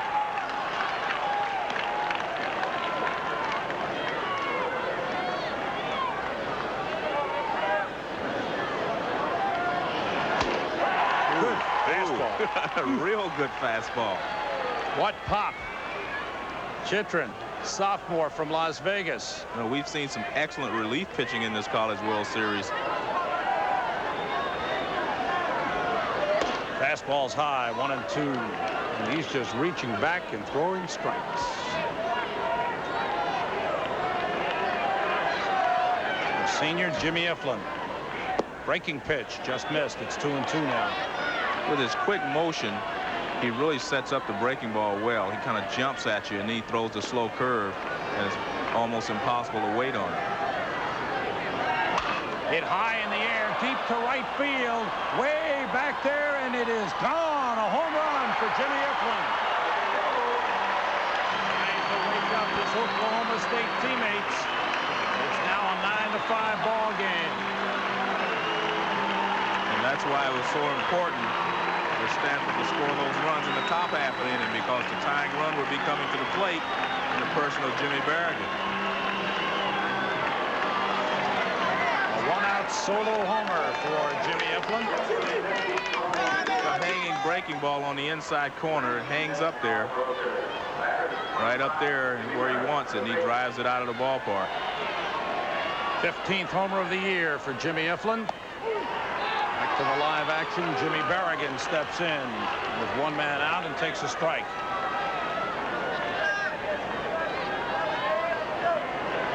This team's got power up and down the order, but they need base runners right now. Strike two as Chitrin comes right back with two quick strikes to Berrigan. I think he's in a hurry to get it over with. Berrigan says, give me time. This time going all fastballs instead of trying to be too cute. He's throwing fastballs to Eflin, threw him a couple of curves, and then Eflin got a hold of one. Up and out of the strike zone. 2-2 to Berrigan. I think you better relax and do this a positive way instead of trying to rush and get it over with. Because Yogi would tell him it's never over till it's over. Curveball popped up off the third base side. Sprague is back and in foul territory, makes the catch. Stanford is 1 out away.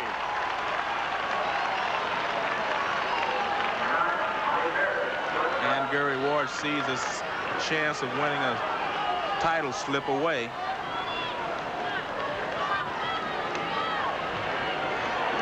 Two men out. 9-5.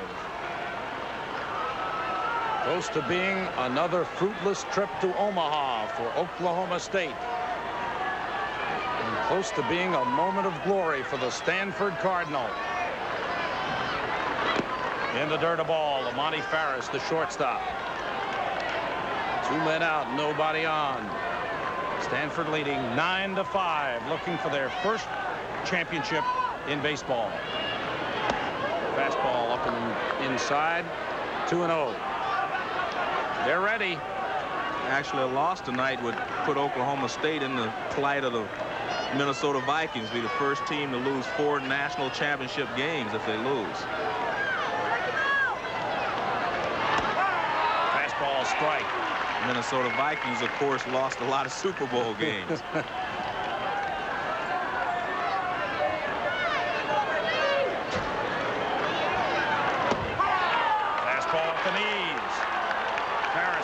Low, but the count is 2-2.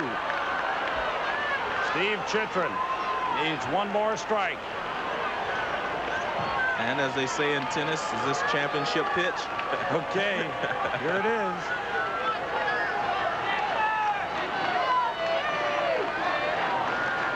Two and two with 2 out. Ball 3, close with a breaking ball.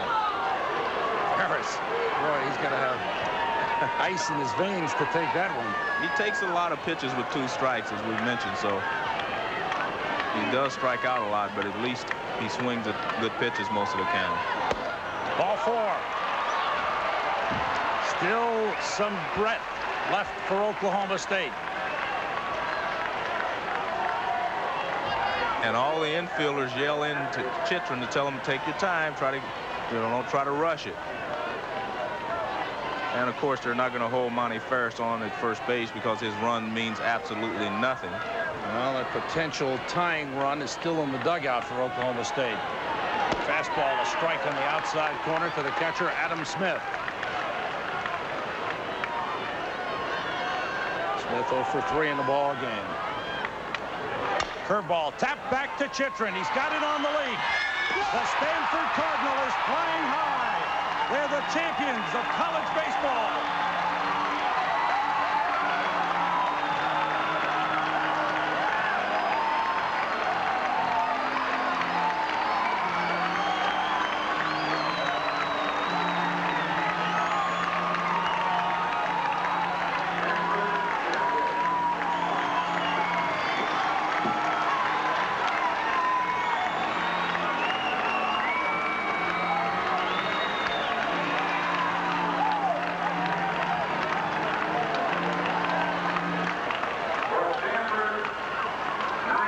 Stanford is number 1. The Stanford Cardinal coming back from a loss Thursday night to these same Oklahoma State Cowboys. Won 3 in a row and win the big one over Oklahoma State 9-5. Stanford the champion. Back at Rosenblatt Stadium in Omaha, Nebraska, where the Stanford Cardinal putting together the tremendous pitching of Jack McDowell, the All-American who went 7 innings on just 2 days rest. The fine relief pitching of Steve Chitrin, outstanding defense, timely hitting. They put it all together, and yes, they are #1. What a moment from Mark Marquis. He played at Stanford. He got awfully close when he came to the College World Series in 1967 as an All-American first baseman. And now, Stanford is #1. In his 3rd World Series, Mark Marquis is a champion. Stanford, an outstanding effort. Chitrin getting the final out to put it away. And the Cardinals celebrate the victory over Oklahoma State. So the 1987 NCAA College World Series is over, and Stanford goes into the record books as the champion, #1 in college baseball. It's been an outstanding College World Series, some very closely contested ball games. It will leave a lot of memories, some outstanding plays, some outstanding ball players with great memories. Florida State's Richie Lewis will be remembered. Some loved his style, others hated it, but everyone respected him.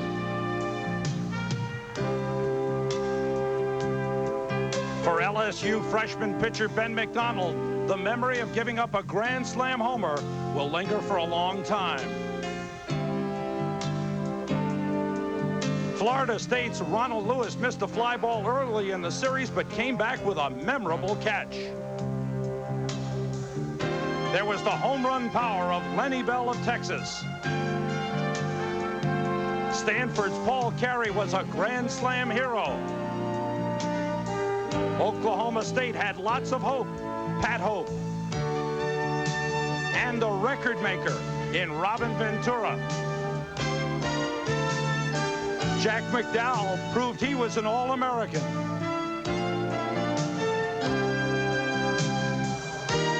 And Steve Chitrin proved to be a valuable stopper. And Stanford realized the dream of being #1.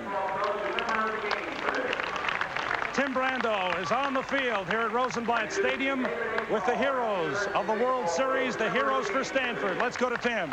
I think they're enjoying looking at it on a replay just as much as they did when it happened. Jack McDowell, we start with you. A pitching rematch, and you won out. It must be a sweet feeling, though, to capture it all. Oh, my God, it's unbelievable. I mean, our coaching staff and our school deserves it more than anyone on this field. I'm just glad we finally got it for them. You escaped the big inning tonight, Jack. A lot of people thought, and your staff thought this, I know some of your coaches came to you after you surrendered the 1-run inning. Hey, that's good. It's the first time I ever recall seeing a team surrender a run and then come back with momentum. You felt better after that, even though you did give up back-to-back shots an inning later. Well, I don't think I had even nearly the stuff that I did in the first game, and it seemed like everyone in their jam shots was falling the whole day, and there weren't a lot of things going right for me, and I'm just happy I got by as far as I did. I know you're happy to have a Steve Chitrin to come in for you in the 8th. What were you doing, though? What was the problem in the 8th? Because up until that point, you appeared to have good command. I was dead. I was drained from about the 4th on. I just really didn't have my good stuff, and I had to put so much effort in every pitch that I was dead by that time. My arm was dropping way down. You fake it pretty well. You had the Oklahoma State hitters and us a little bit fooled on that. I'm happy I got it. I can't believe it. Congratulations, Jack. Thank you. All right. The guy that perhaps put them in the catbird seat, and I mean the Cardinal in the catbird seat, Paul Carey.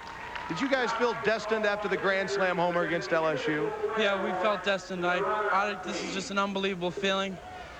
We knew we could do it. We had to do it against Texas when we played them tonight. We knew we could do it. We just had to go out and swing the bats the way we could. I don't know if you know it, but you are the most valuable player in this tournament. I don't know about that, but this is the most valuable team by far. We just never quit. Everyone just came back, fought. Everybody got big hits for us this whole tournament. Now, let's talk a little bit about the way you guys attacked the Oklahoma State pitcher tonight, because Pat Hope really had a fantastic series to this point. Nothing but complete games. He appeared to usually get stronger as the game wore on. What was your strategy at the plate today as a team? Well, tonight we had to go out and get him right off the get. We had to swing at the first pitch strike instead of letting him get ahead. Last game they beat us 6-2, and he threw strikes and we were down in a hole. Tonight we swung at the first pitch fastball and we just hit him. Congratulations. Thank you. You're a natural. You're the Roy Hobbs of the Cardinal, a freshman and most valuable player. Thank you. All right. Paul Carey, one of the many players that have made the Cardinal team so special in '87. Let's go back upstairs now to Sam. Thanks, Tim, and congratulations to Paul Carey, Jack McDowell, and the entire Stanford Cardinal team for winning the national championship. We'll be back with more from Rosenblatt Stadium in just a moment. Stanford got the lead early, fell behind momentarily, and it took it away from Oklahoma State to win the national championship. Tim Brando standing by with a winning coach, Mark Marquis. Let's go back to Tim. Mr. Fire and Intensity, you were pretty pumped up through this entire series, and you were most pumped up moments after this game was done. Oh, yeah, so this team has really worked hard, and I was so happy for them. We've come back from adversity all season, and it was quite a thrill. Mark, this club really turned the double play. This was really a tournament double play championship for your club. It came at so many different times. Right at the most important time. Last night we got 4, tonight we got 4. And that's the difference. That's the reason we win the 2 games. You guys turned as many 3-6-3 double plays when it counted as any team I've ever seen. Well, I feel Whitmire's one of the best in the country, if not the best defensive first baseman. He proved it in the last 2 games where he turned those double plays. I asked Paul Carey this, and I have to ask you because it seems to be such a pivotal part now as you look back over the 15 games. You're down 5-2 to LSU. He hits the grand slam homer and gives you the opportunity to come back with Plummel and McDowell. Did you guys feel destined at that point that this was the year for the Cardinal? Well, after that one, I kind of did, to be honest with you. I mean, to come back and win it like that, maybe it is our year, and it proved to be our year. Now, Jack McDowell, what a great year for him. He comes in here. He's the 5th player taken in the first round, but I know he was down after that 6-2 game. Now, what did you tell him coming into this game? Because the book was out. The big inning could be the real problem for him. Well, I just told Jack, I said, Jack, I'd rather be going with you than anybody else in the country in the championship game. He says, Coach, I'll give you a good effort, and he did. I told him that after he came in surrendering the first run, he sprinted off, and you guys were saying, hey, we closed off 3, 4, and 5. We only surrender the 1 run. Exactly. I felt momentum was with you, even though you gave up the 1 run. No question about it. And then the turning point of the game, I think, is they go ahead 3-2, and we come back and come right back with 4. And that pumped him up. We got a couple more innings out of him. And then Chitrin. What can we say about Chitrin? You were a great football player and a great baseball player at Stanford. Now, a magnificent coach. Congratulations. I got great players. Thank you. Mark Marquis, who's Stanford Cardinal, now is atop the collegiate baseball world. Let's go back up now to Joe and Sam. I'm still looking back up to them. Thanks, Tim. How about that? They're that close to being eliminated by LSU on Friday, 2 outs away. They come back, they win it, and they go on to win the championship. Well, the balance, I think, of Stanford paid off in the end. Their defense, their pitching, and the way they execute. And I think the key point was, as Marquis said, after Oklahoma State took the lead in the bottom of the 4th inning, Stanford came right back in their half and took the lead back. The most important half inning for a team is after the other team scores. If you're going to win a ball game, you have to usually get right back at them pretty quickly, and they did. For Oklahoma State, you may look back on that Texas game that they didn't win on Friday night. Had they won that, Stanford would have had them beat them twice. I didn't think anyone could beat Oklahoma State twice, so that's why I said I thought if they won the game against Texas, they would win the championship. But I felt if they lost and had to play Stanford again, they would lose to Stanford simply because I don't think they could beat Stanford 2 times in a row. Stanford, good speed, some key hitting, great defense, and some mighty fine pitching in the big ball games. Don't forget Al Osuda's job against Texas Saturday night. Jack McDowell did the job tonight, and Steve Chitrin closed the door, making Stanford the champions of college baseball. For John Sanders, Jim Cott, Joe Morgan, Tim Brando, for everyone on the crew who spent 10 days here in Omaha, Nebraska, made it a real treat. This is Sam Rosen. Hope you enjoyed it.